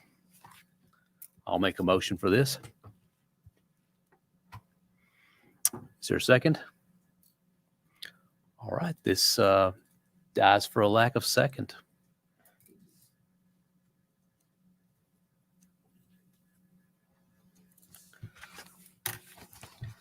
Next item on the agenda is 11.2, an ordinance to amend the final master development plan, FMDP, for Silver Springs Plan Unit Development, PUD, to include 4 additional single-family building lots. To be continued on the next page.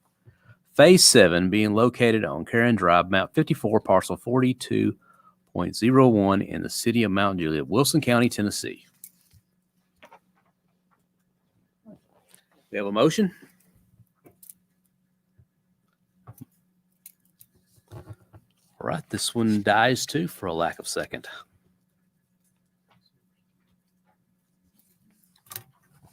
(11.3) An ordinance of the city of Mount Juliet to amend the Mount Juliet City Article 3 Public Nuisance Sections 1463 Definitions Section 1465 Summary Abatement Section 1466 Abatement in other cases, notices, etc. Section 1470 Notice of Assessment, Appeal of Change, and Section 1472 Overhead Charges, Civil Penalties.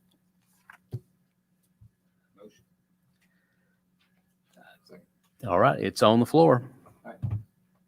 This, excuse me. Ms. Marquetti. Is there anything else needed on this other than what we have in front of us? Just adding the Mount Juliet Police Department's all we're doing, correct?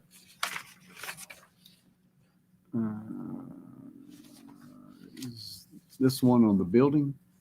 No, sir, I'm sorry, we're on the public nuisance side.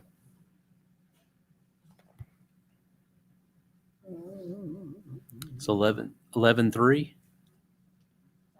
Did I get confused on something here? Because I'm looking at 2 different things. Yeah, I've got different. I numbers. read 11.3, not very successfully, but I read it. At 9.2 was moved. Yes. Right, okay, that's what it is.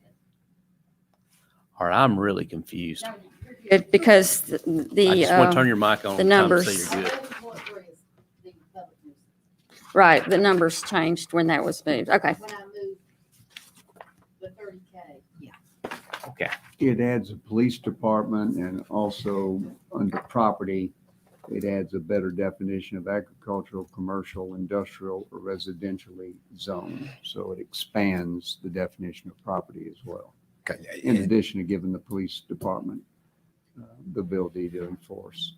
This is, if I may, Yes. this is actually the teeth that we were looking for. This actually gives the jurisdiction, and the reason for doing this, by the way, this charter or this has not been addressed since the beginning of time for the city of Mount Juliet. So this actually does address something that hasn't been. It just adds the police department being able to do something that I would have thought that they should have been able to do a long time ago, but he just never was codified. So it's one of those things that actually we're looking at something else and we come up and we find that, oh, wait a minute. Police have no authority. Right. We're not giving the police authority. We got to do that. So this gives them the authority. This also, right now, if there were, for instance, a very blatant problem in a subdivision that required police resources on an ongoing basis, this also gives them the authority if they needed to address this and bring it into a court situation to have it addressed, they can do that as well. Right now, the police department has not had an opportunity to do that. Shootings or stabbings or a drug home or something like that. Fortunately, they've not been in the situation where they've needed to have that, but you never know. Actually, I mean, we are becoming an extension of Hermitage. So. Okay. Anyone else? Yeah, Yes, Commissioner.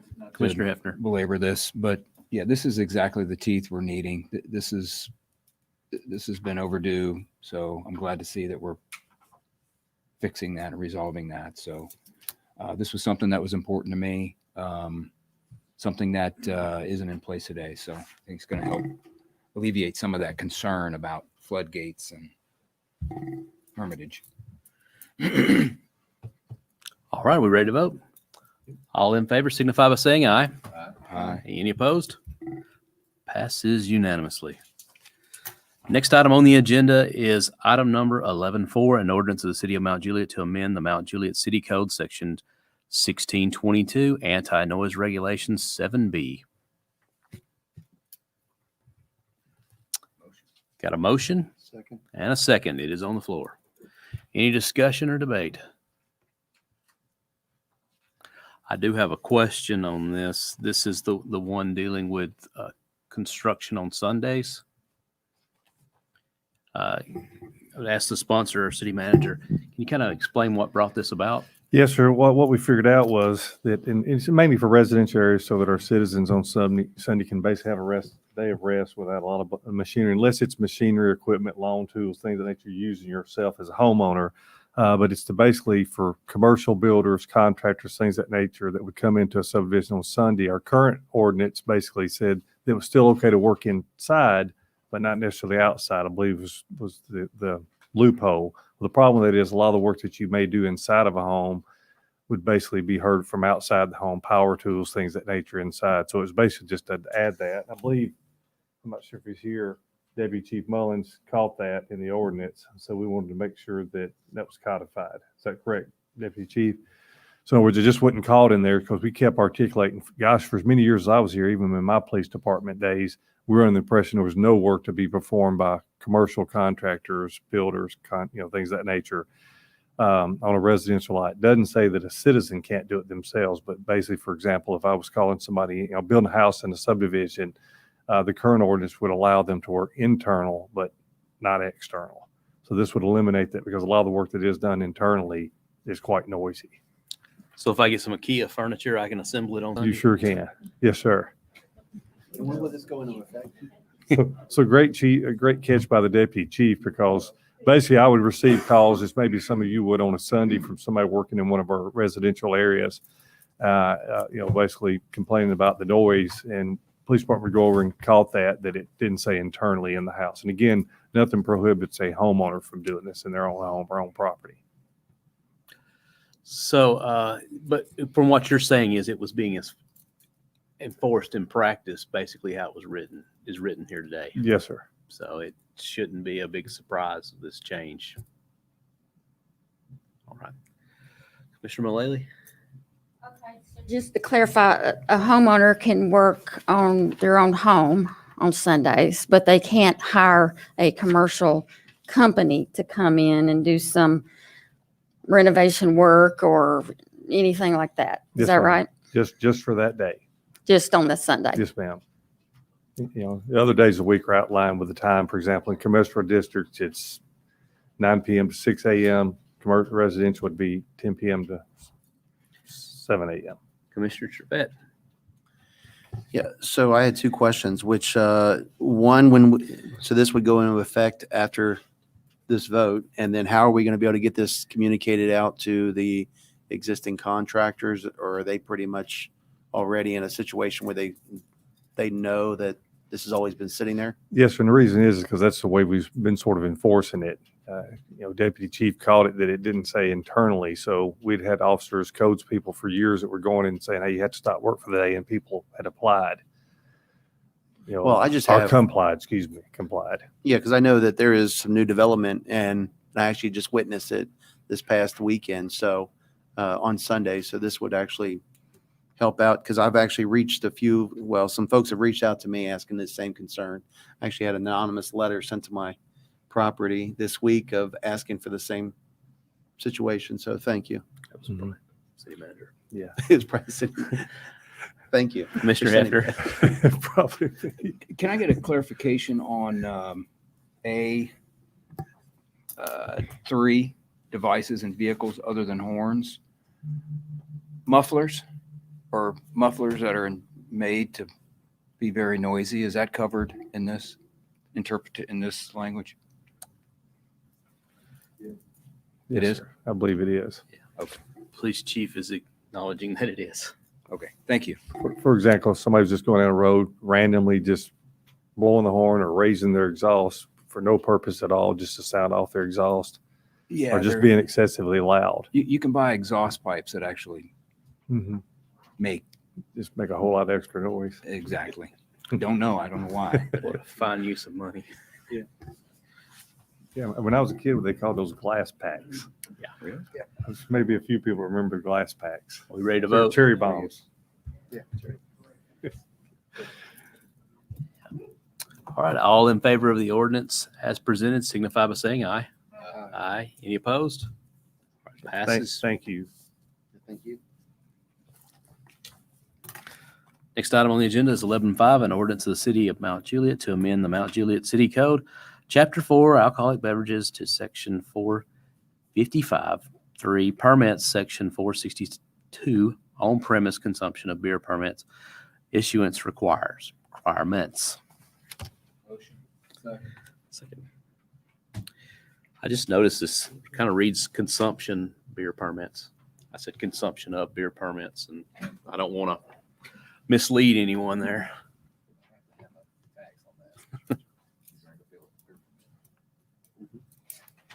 Just a little bit. Get this pulled up. All right, any one of the sponsors want to speak on this one? I can speak on it. Sure. In this, yeah. So the purpose of this is really to drive businesses here that provide entertainment primarily. So this would exclude restaurants, with the caveat if a restaurant is providing 2 nights of live music can be karaoke, it could be a band, it could be somebody playing the guitar, live music, that they would qualify for this entertainment license.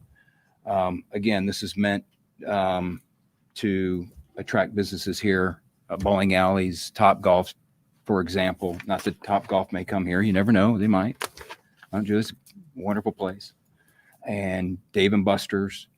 So that's what this is. Bowling alleys. I actually have somebody, I can't mention them by name because I don't want to give it away, but we do have somebody that has reached out to me, is very interested in put a bowling alley here in Mount Juliet, and did express his optimism that this would actually pass and it would help him justify it. So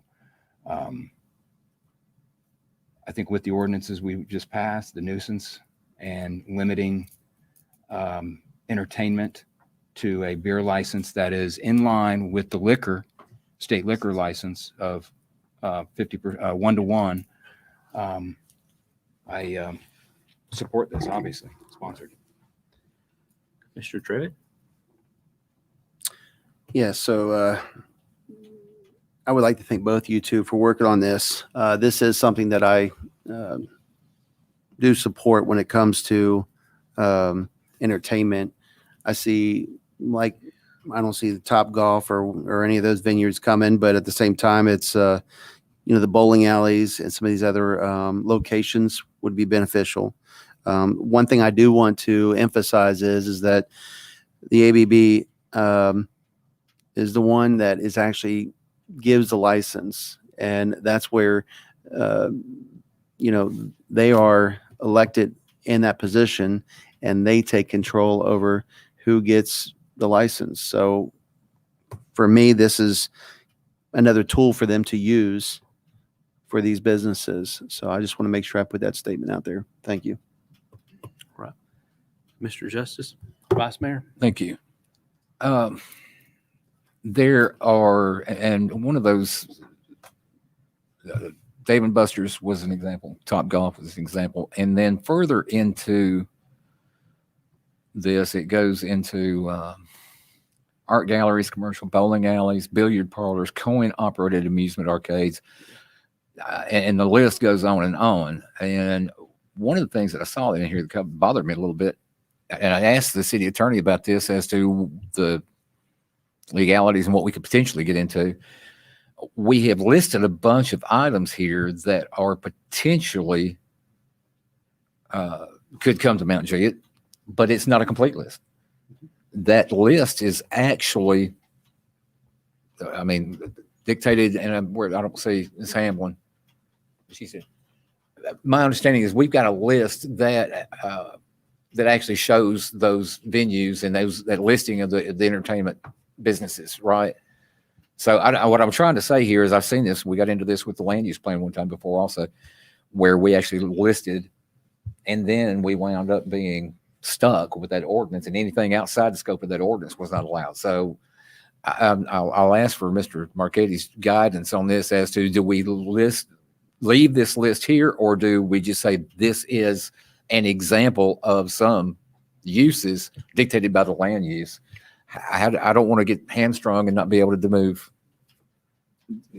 You're not hamstrung. It's everything within entertainment and amusement services limited. Okay, so if we do list this in the minutes, that these are just examples, these are not explicit in nature. Right. Such as, in my mind, reading this would say these are examples. Got it. These aren't, if you wanted to limit it to, you'd say limited to. Okay. And there is in red here, and Ms. Sheila, if you would help me out on this, the section and it says section, and it's got question marks, is added to state, and it talks about the public nuisance ordinance. Okay, that's, you're on a different ordinance. That's the second ordinance. Right. I want to make sure that we're not passing that one though, so that's not the one. Discussing this one at the top that says, Additional amendment. no, No. This is 11.5A. yes, correct. Got it. I skipped over that. 11.5A to be, it's this one. Okay. There were some strikeouts here Yes, in Scott billiard asked for parlors those. and Scott asked for those to be taken off, but then he said something about billiards. okay, coin-operated amusement arcades. It doesn't matter. We can take things out or put things in, but the land use is going to dictate, correct? Mr. Marchetti? Yes. Okay, so it doesn't matter what we take out or put You in. can't strike these things. You can't change the zoning code with the beer. Got it. Okay. So should this be amended to take number 7 out, or should it just say refer to the land use? You could take number 7 out. Because at the beginning, you say activities. It begins with section 4.62, which says, currently it says the only places who can sell beer are restaurants and hotels, motels. So we're adding a 3 to say, in addition to restaurants, hotel motels with the 100 rooms, et cetera, and so forth as defined. You're now adding entertainment places can have an on-premises beer permit. And entertainment and amusement is as defined by the city code. So under use listing, where it says B, use listing, we probably could just say at that point, just add the words examples to, examples. You literally could take out 7. Just remove that 7 altogether. Mhm. Okay, I'm good with that. Mayor, based on the city attorney's guidance on this, I would like to amend this by taking out number 7. All right, it's seconded. All right. And understand too, just because someone's allowed to do this, number one, it still has the 5-1. That hasn't changed. But the second part is just because they're allowed doesn't mean a dance studio is going to start selling beer or karate school is going to start selling beer. So, I mean, there's still some common sense imbued in anything folks are going to try to do. Is what I'm hearing here is striking 7. 7 is basically the examples of what? Correct. Just some examples found within the land use guide that we already have. Now, did you say this does not change the? He did say that. but Yes, I'm not that's- seeing in here. That's not what I this- see in 6A. Yeah, that is explicitly what we are trying to do. This came from the email you sent. Okay. Oh, 6A at the bottom. Require Oh, that there at it is. least I'm sorry. Yep, 50% yep, of yep, the yep, gross yep. revenue of the establishment is generated from the serving of meals and or admission/user fees. What's the point? Just see if you're paying attention. That's right, right here. Thank you. That was good skills. Right Yeah. here. Woohoo. We're all messing each other up. And you're like, I've seen so many emails on this thing. Just a question on the motion here about 7. The sense I'm getting on this is this a procedural change to it? This is by striking 7, we're not changing the, we're just shortening Shortening it to you already excessively long referred. legislation. Correct.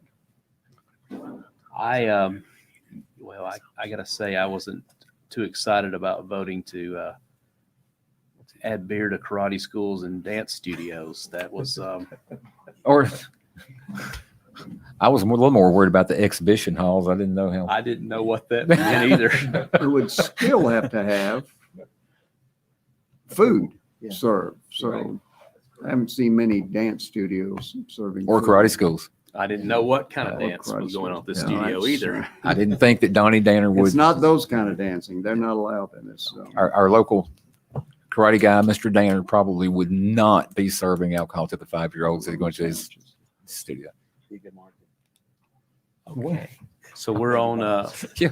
we're on the advisement of, right now, of striking items, what do we call it? Section 7, item Yeah. 7? Number Yes. 7, Section. 7. entertainment and amusement services. All right, any other comments on this one? Commissioner Mullally? Okay, so if we strike 7, that would be good, because I had a question since billiard parlors, coin-operated amusement arcades was X'd out, and then one was added. I was going to ask, wouldn't that require zoning amendment? Correct. Okay, so if we strike it, that eliminates that. It's just open.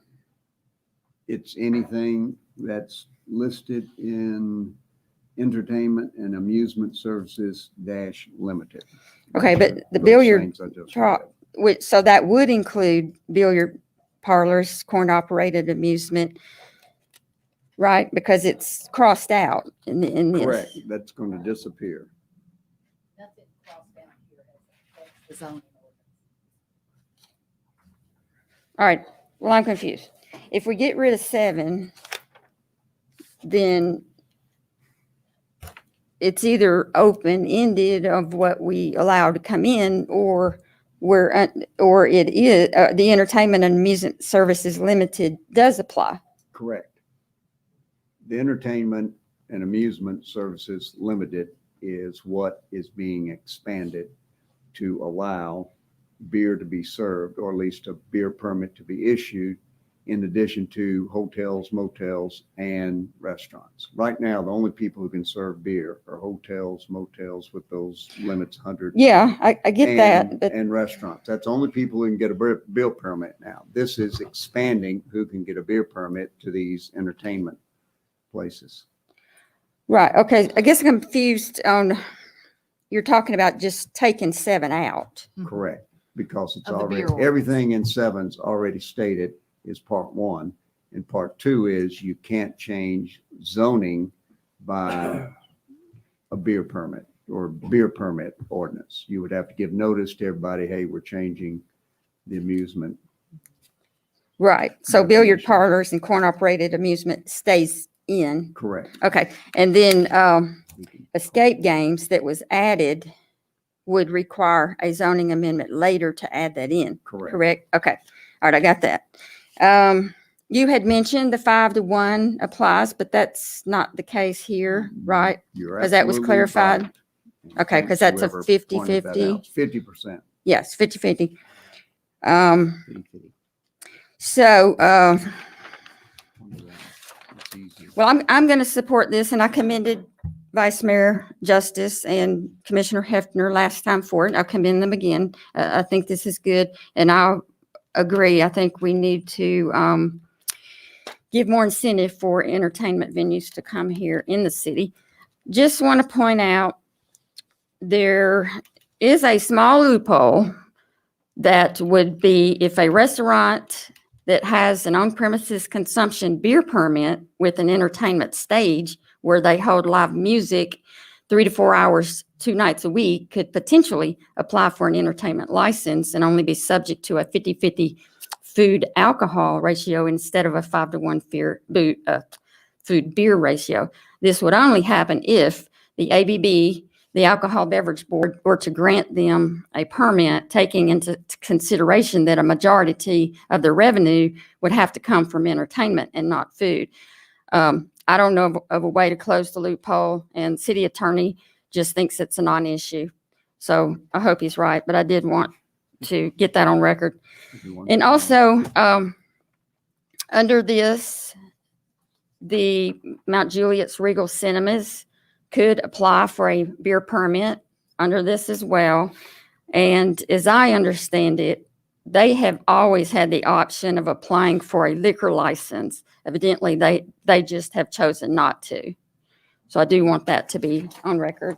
But I do like this. I am voting for it. Very well. And I'll just ask the city attorney to clarify that as well. Now, and this opens the door for that. Well, like you pointed out the loophole on that, but that does have the check of the Alcoholic Beverage Board on it. Correct. Okay. That's why we elect them. You know what I mean? That's why they're there. Let them do the job. All right. Is there anyone else? Any comments, questions, concerns? If I may add one more piece to this. Okay. But does it have to do with the amendment, though? I know, I apologize. It does not have to do with the amendment. Okay. I just want to clarify something. And you seconded the amendment, correct? Yes. Okay. So we're ready to vote on the amendment. All right, all in favor of removing section 7, signify by saying aye. Aye. Any opposed? All right, that passes. The amendment passes. And back to our vice mayor. Okay, the other part of this that we had discussed, and we've got 2 pieces on this, and that's just what I got confused on a while ago. There's one that Sheila and I had worked on. There's another piece on here that myself and Mr. Marchetti talked about, and that is, and this was actually brought to my attention by the Alcohol Beverage Commission or Board, and that they weren't given options in some cases. They were, and I think he come up and spoke to this at one point in the past. And, you know, his comment was, "Hey, I would love to have other options available to me." So this is what I took to them in the minutes of their meeting, and I asked them their opinion of this. And I asked them that, you know, if they would be comfortable with adding this to the beer board authority, if you would. They said they would. They were comfortable. They liked it. And these 4 things would be added. And number one, no action shall be taken against the on-premises permit holder. That would be an option that they would have, just based on whatever the facts were surrounding the case that they're hearing. The other is probation of the on-premise permit holder in a period of no less than 1 month, no more than 12 months, as determined by the Alcohol Beverage Board, or that would be determined by any prevailing state or federal laws. The same thing would go for number 3. That's a probation. Number 3 would be that the suspension of the on-premise permit holder's beer permit, with the same piece in there, that no less than 1 month, no more than 12 months, as determined by the ABB or federal and state guidelines or laws. And the same thing would be for revocation of the on-premise beer permit, and that would also follow whatever federal and state guidelines. So that part, I've taken that out because that needs to be addressed directly with the ordinance, as opposed to this piece, which is kind of ancillary to what we're trying to accomplish here. And I can bring it back in if that's okay, and with the city attorney's approval to whatever is brought in. And this is the Next meeting. the second ordinance that was captured under that heading. Yeah, this is part of it, and it's something that we were trying to. Sorry, no, he said this is on the second one. This is not the one that you're seeing tonight. This is part of the teeth that I was talking about. Okay, so Well, I'm telling you this so that you'll know that it's going to be coming back as a proposal. Well, I see under I've 11.5. got section. Packet page bunch of 162. question marks. I'm not sure what the packet page is. I'm looking at the web version of it, but it's got the piece down at the bottom. It's all in red. It's got some sections with the question marks. Is that? Yeah, it's packet page 162. Yes, sir. No, I've got it pulled up. 11.5B is what that's showing us. Yes, that's what I've got piece. showed. Okay. Actually, you got your initials on the front of the link. What? Don't have my initial. We had so many versions. Yeah. Sheila had to take the rest of the day off after talking. That's right. I'm sick of beer. All right, then all right. She quit drinking. Well, I need some clarification here on it. Are we voting? Which one of these copies are we voting on before we vote on this? That's what the reason I was Okay. clarifying. And Sheila, is 11.5A is what we're voting on? Because are you making a Okay. motion that this be added to the? No, I'm actually, what I'm doing 11.5B is that has all this red stuff. stuff. Right. Has his 4 things on it. Correct. Sure. You tell me which one we're voting on. Okay, we're voting on the first one that does not have that, because Mr. Marchetti says that needs to be addressed directly with the ordinance, not as an amendment to this ordinance. Well, let's make that amendment. So we've got it actually on the record, which one of these copies that So we're now passing we're into going to law. amend it to add the 4. No. It's not what I'm No. hearing. No, I'm not adding that to this. 11.5A is what's up right now without any red writing. Right. Correct. Yeah, that's. And that's the one we just And we've amended. removed number 7 from Correct. it. Correct. But what document is it? It is 11.5A. 11.5A. This does not have the All the red at the Right. bottom. text at the bottom. That's the reason I'm bringing all this up, because Begins I on wanted to page clarify this. 156. 156 through 158. 158. Well, I think what you're going in, and then you can tell me if I'm on the wrong track, but we need a motion to adopt the first copy, A, as part of this. What we're adopting tonight is A. 11.5A. Correct. Okay, so that would be my motion at this point then. All right, now I'll second that. Okay. Make sure we're all On the same page, of what we're correct. voting for. And the city attorney. Just so I'm clear, if a restaurant has music and entertainment, do they do 50/50 or are they still 5-1? If they have applied for and received a restaurant permit to sell on premises, then they would stay under the 5-1. If they want to apply for and get the entertainment license, they have to apply for that. Then we'll And- need to add a sentence. And that sentence would be, I had it written here. I love having smart people around. It doesn't rub off though. Now, and yeah, that, As well as establishments with live music Thanks, at Bill. least 2 nights per week. and how many, what now? As well as establishments with live music at least 2 nights per week after the definition of amusement up in the top part. Okay, Sheila is holding up her finger. Okay, in the first whereas. No, in the second whereas. In 4-62, How about we do this, folks? We've got on the floor right now an amendment to adopt the first copy, and then we circle back to add that sentence. You That gotta works vote for on me. my, taking out number 7. We already voted. We've already voted on that. It's unanimous. Oh, I missed that. No, I got that. Yeah, I got that, sorry. I'm All with right. you. So now we're on the floor to adopt the first copy. Correct. 11.5A. Is there any comments or debate on that one? All right, all in favor of adopting the first copy signify by saying aye. Aye. All right, we're settled on that. Yay. What was the vote? Unanimous. Unanimous. Okay, sorry. Unanimous. And now we'll go to the city attorney. You were saying add as well as establishments with live music, and that was as far as I got with my notes. at least 2 nights per week. And where would that fall under? That needs to go in 462, really 11.5A, that first paragraph. Is the intent Okay, of this article. it's in the second whereas. The last sentence. Second whereas. Oh, it does. It's Yeah.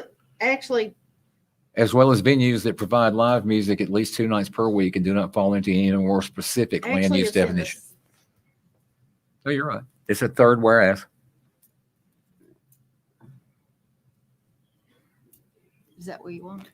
But does that need to be captured in the we language? clean Yeah, it that's up? what I'm saying. It needs to be in the The language. language itself. Mhm. Because 4.55 is amended as follows. 4.62 is amended as follows. So under 4.55 permits is amended as follows under section 3 at the end of that paragraph, we need to add the language that you're suggesting, Correct, which is actually in the heading to begin with, correct? correct. Okay. And this language is nailing down that they will be under the 1 to 5 unless granted A permit a otherwise. permit by Right, the as AB. true entertainment under this definition. All right, and that's, as said, was already in the whereas, but we need to make sure it's in the language of the, that we're amending here. All right, was that your motion? It is what he said. Yes, sir. And we got Commissioner Hefner with a second. All right, any discussion on that? All in favor, signify by saying aye. Aye. Aye. So that is the third amendment. Let's bring that whereas down wherever that same language shows up. All right, any further discussion on the ordinance as amended 3 times? Are we ready to vote? All in favor, signify by saying aye. Aye. Aye. All right, that passes unanimously on first reading as amended 3 times.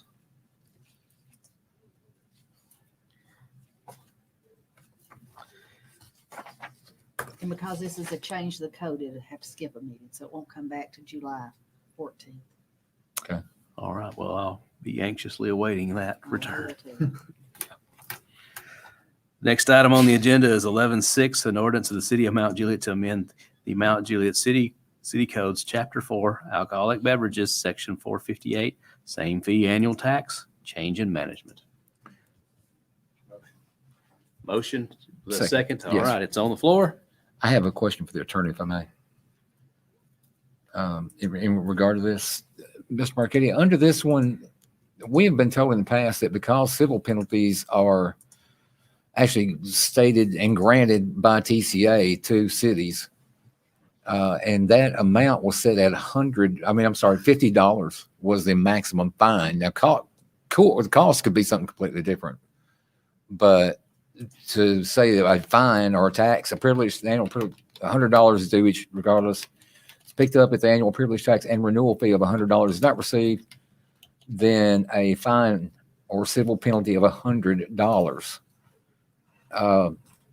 Does that work under the limitations? The yellow, red, et cetera, and so forth is the one we sent is in compliance with state law. Okay, so the other part that talks about the $100 for a total of 200, yada, yada, yada, that is not, that came out. Okay. I wanted to make sure. And you have to give them 10 days notice, et cetera. That's also Right. there. Gotcha. So the yellow one with the red on page 164 is a good one. Yeah, it's Complies with state law. so we have issues, right, with renewals, people not renewing on time Occasionally. occasionally. This last year, we had like 3 that they just never would send them. So they just, And whenever that's they got what- around that's to what it. So now we're gonna, Prompted this. so now late filers are gonna get fined. Yeah. That's okay. Perfect. Yeah, I support that.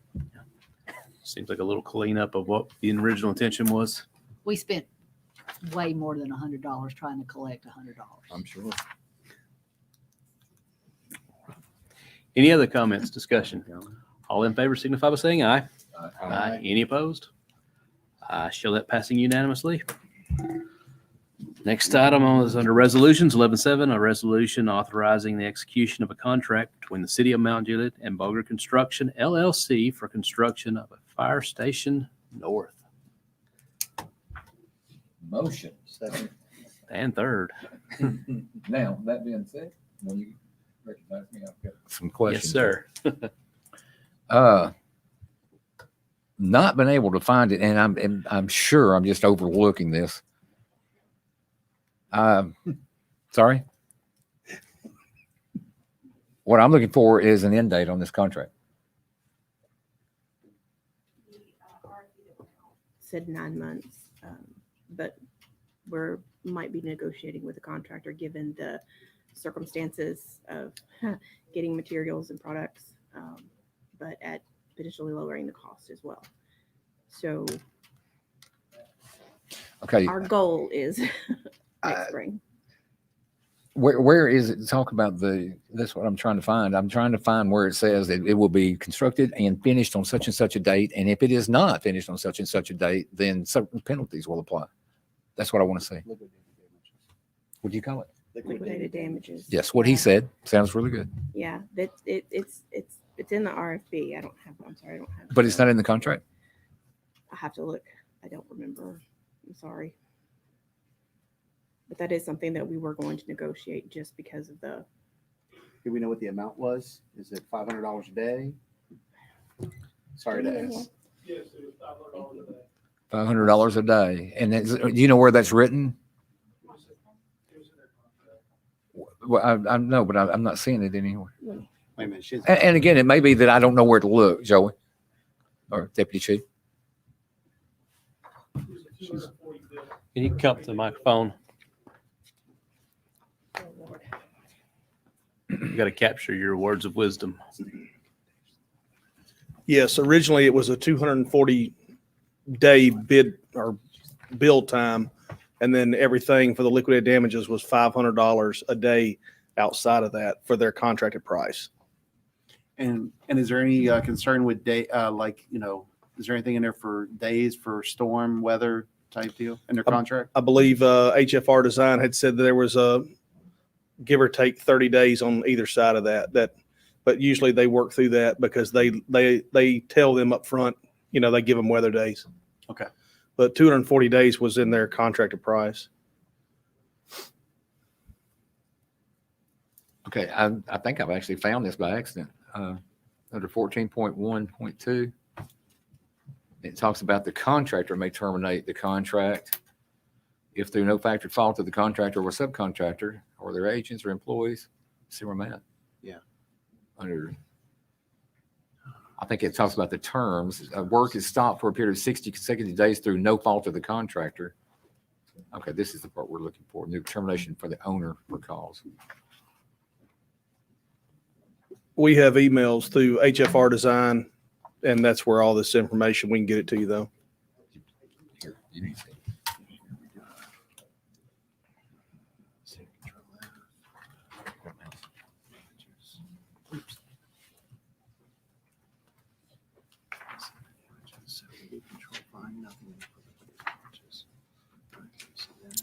Okay. While they're looking, are there any other questions? So I guess while we're talking, It was 250, and it was just in it was an Chief, RFQ. okay. The request for qualifications, I believe it was in that went out. Right, but it still has to be contained in the contract. So, and I know we had talked about a completion date of December, and I'm pretty sure that's gone out the window, correct? Yeah. Yes, sir. I'm not seeing it. Yeah, I don't see it in there either. There's not, we're not finding, and I just did a control find and nothing's coming up for liquidated damages or any other type of costs in there. So, I mean, would it be, okay, sorry. I mean, if we were to defer this for just until we can confirm for 2 weeks, would this be an issue for the contractor? actually, let me suggest something. Is this, did I miss something? Is this first? It's a resolution. It's a It's resolution. a resolution. Yeah, never mind. Okay, I You want to pass it on first reading? yeah, let's pass it on first reading. We're just looking out for the best interest of the city. It's not in there. Unless they have another wording. I didn't see it. Good catch. Yeah. I mean, I searched it multiple ways. It's not in there. Very good catch. Just do 500. I didn't do that. What's it? There's one in there. Well, 500. easy enough to put the Four of them in here. time into it. If y'all want to prove it and say, here's the time limit. Say that again. I said, if you want to say, I want it built in X days, that's what gets approved.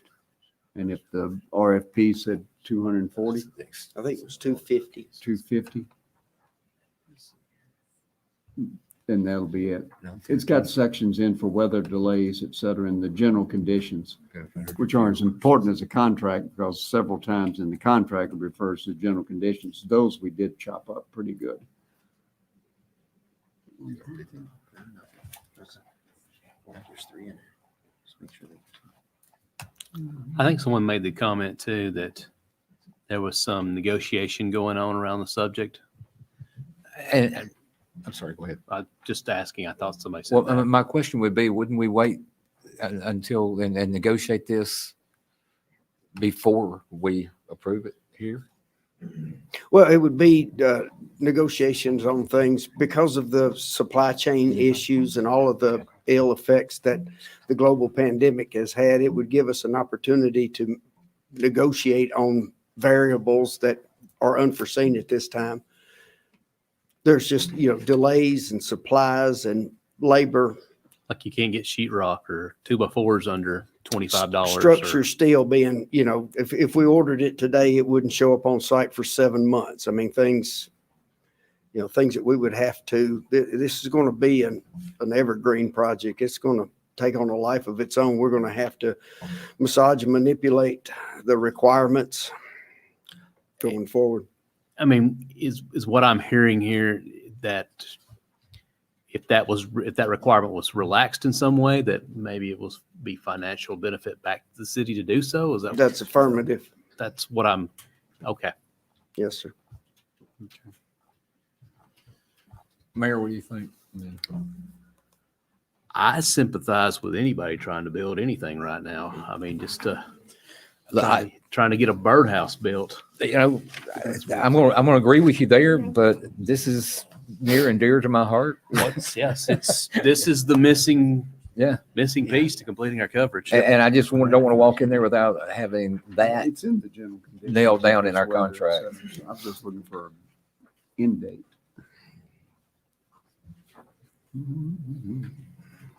And we said that December was not even an option. No, sir. And I understand that because of all the Yes, sir. supply chains and things. And I think Commissioner Trevette's kind of an expert when it I'm comes to some sorry, of that it's stuff. in, So 3.2. You found it? 3.3.1, subject to adjustments of the contract time as provided in contract documents. Contractor shall achieve substantial completion of the entire work not later than 250 calendar days from the date of commencement of the work. okay, what page? Packet Page page. 2. Huh? Page 2 of the A101, the main contract. Do we have a packet page on that? 3.1. We have a packet page on that? 179?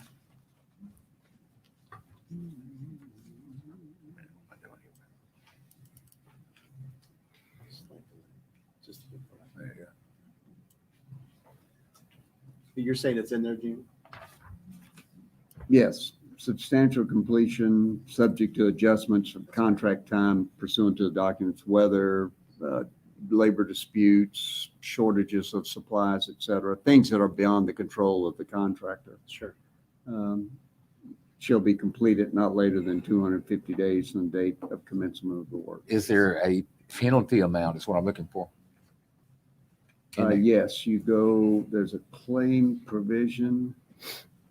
I don't think it's a per day. I don't think. Unless it's a percentage of the entire project. Is that correct? Oh, I know, I saw it. Too many of these.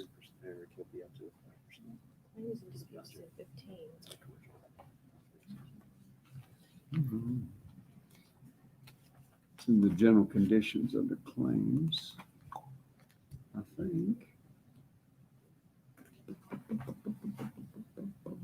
Claims and disputes, and it goes to mediation. Section 15 of the general conditions.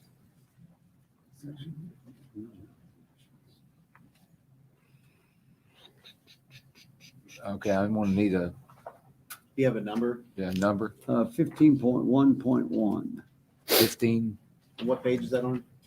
packet number. I'm looking at the contract in my Okay. my e-folders. No, that's actually 3.17. So. Section 15 starts on page 2. Okay. Yep.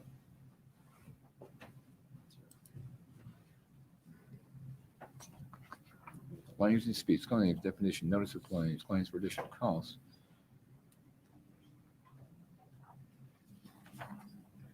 Okay, claims for additional time.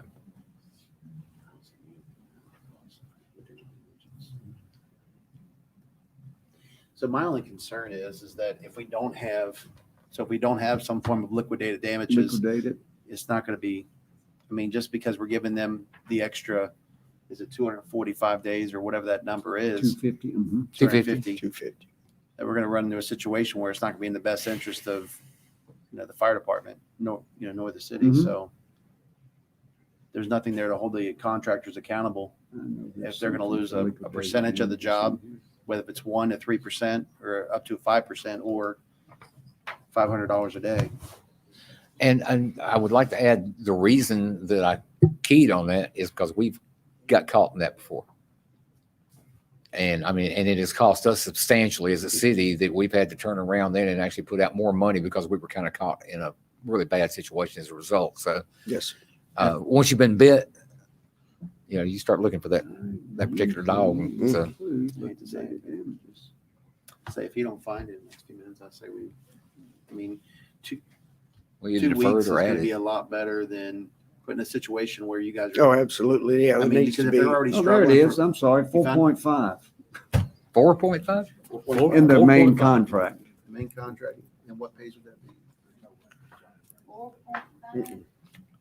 I knew we had it. In the main contract. In the main contract, not the, Liquidated damages, if any, $500 per day. and you're saying that is acceptable. Page 3 of the main contract. Well, let's state. Page 3, did you say? Page 3 of the main contract, A101. Potentially, yeah. You see it? Yeah. Thank you for looking at it. Yeah, thanks, Sheena. Perfect. I apologize for getting in the weeds on that. That's just something No. that kind of. Oh, we like weeds. Weeds are good. That's how we get paid. That's Weeds, what I'm getting into. weed wages. Thank you. All right, everybody happy? We're ready to vote? I'm happy. Yes, sir. All right, all in favor of the resolution 11-7, signify by saying aye. Aye. Aye. Any opposed? That's unanimous. Yes, sir. The next item on the agenda is 11-8, a resolution adopting the City of Mount Juliet system-wide parks and recreation master plan. Motion. A motion, two motions and a second, so that'll do. We're on the floor. Any discussion? Any questions?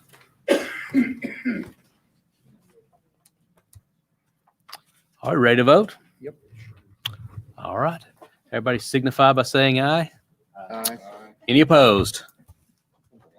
I'll say thank everybody that Stuck around. that took the opportunity to correct some little things on that I brought up. So made it go easy tonight. So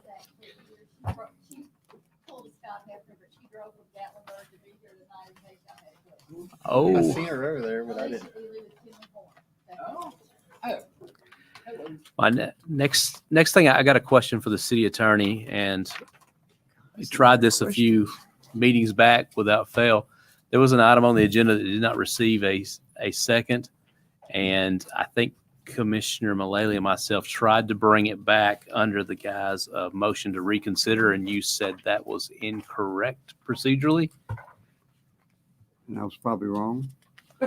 Then, in your opinion, if I want to make the motion to reconsider, I'm gonna let you go ahead and do that if you want. well, then I'll make a motion to reconsider item 11-2. It's the ordinance amending the final master development plan for Silver Springs planned unit development to include 4 additional single-family lots in Phase 7 being located on Karen Drive, Mount 54, Parcel 42, the city of Mount Juliet. Will anybody second that?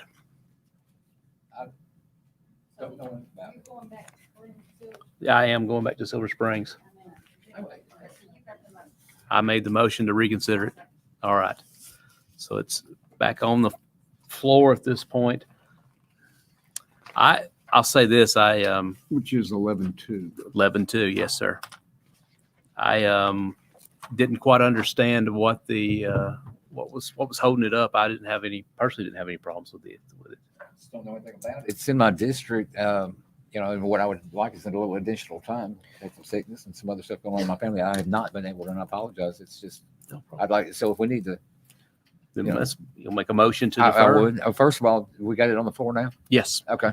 So let's go ahead and if we could just defer it a meeting, it'd be fine. It'll give me time to, Do you want 2 meetings since you're not going to be here? 2 meetings? Is 2 meetings agreeable? Okay. I'll Yes. second for 2 meetings then. Okay. All right. Any discussion or debate on advisement of deferral for 2 meetings? All in favor of deferral for 2 meetings, signify by saying aye. Aye. Aye. Any opposed? That is deferred for 2 meetings. All right. Any other business before the Board of Commissioners? All right. Without any objection, we will stand adjourned.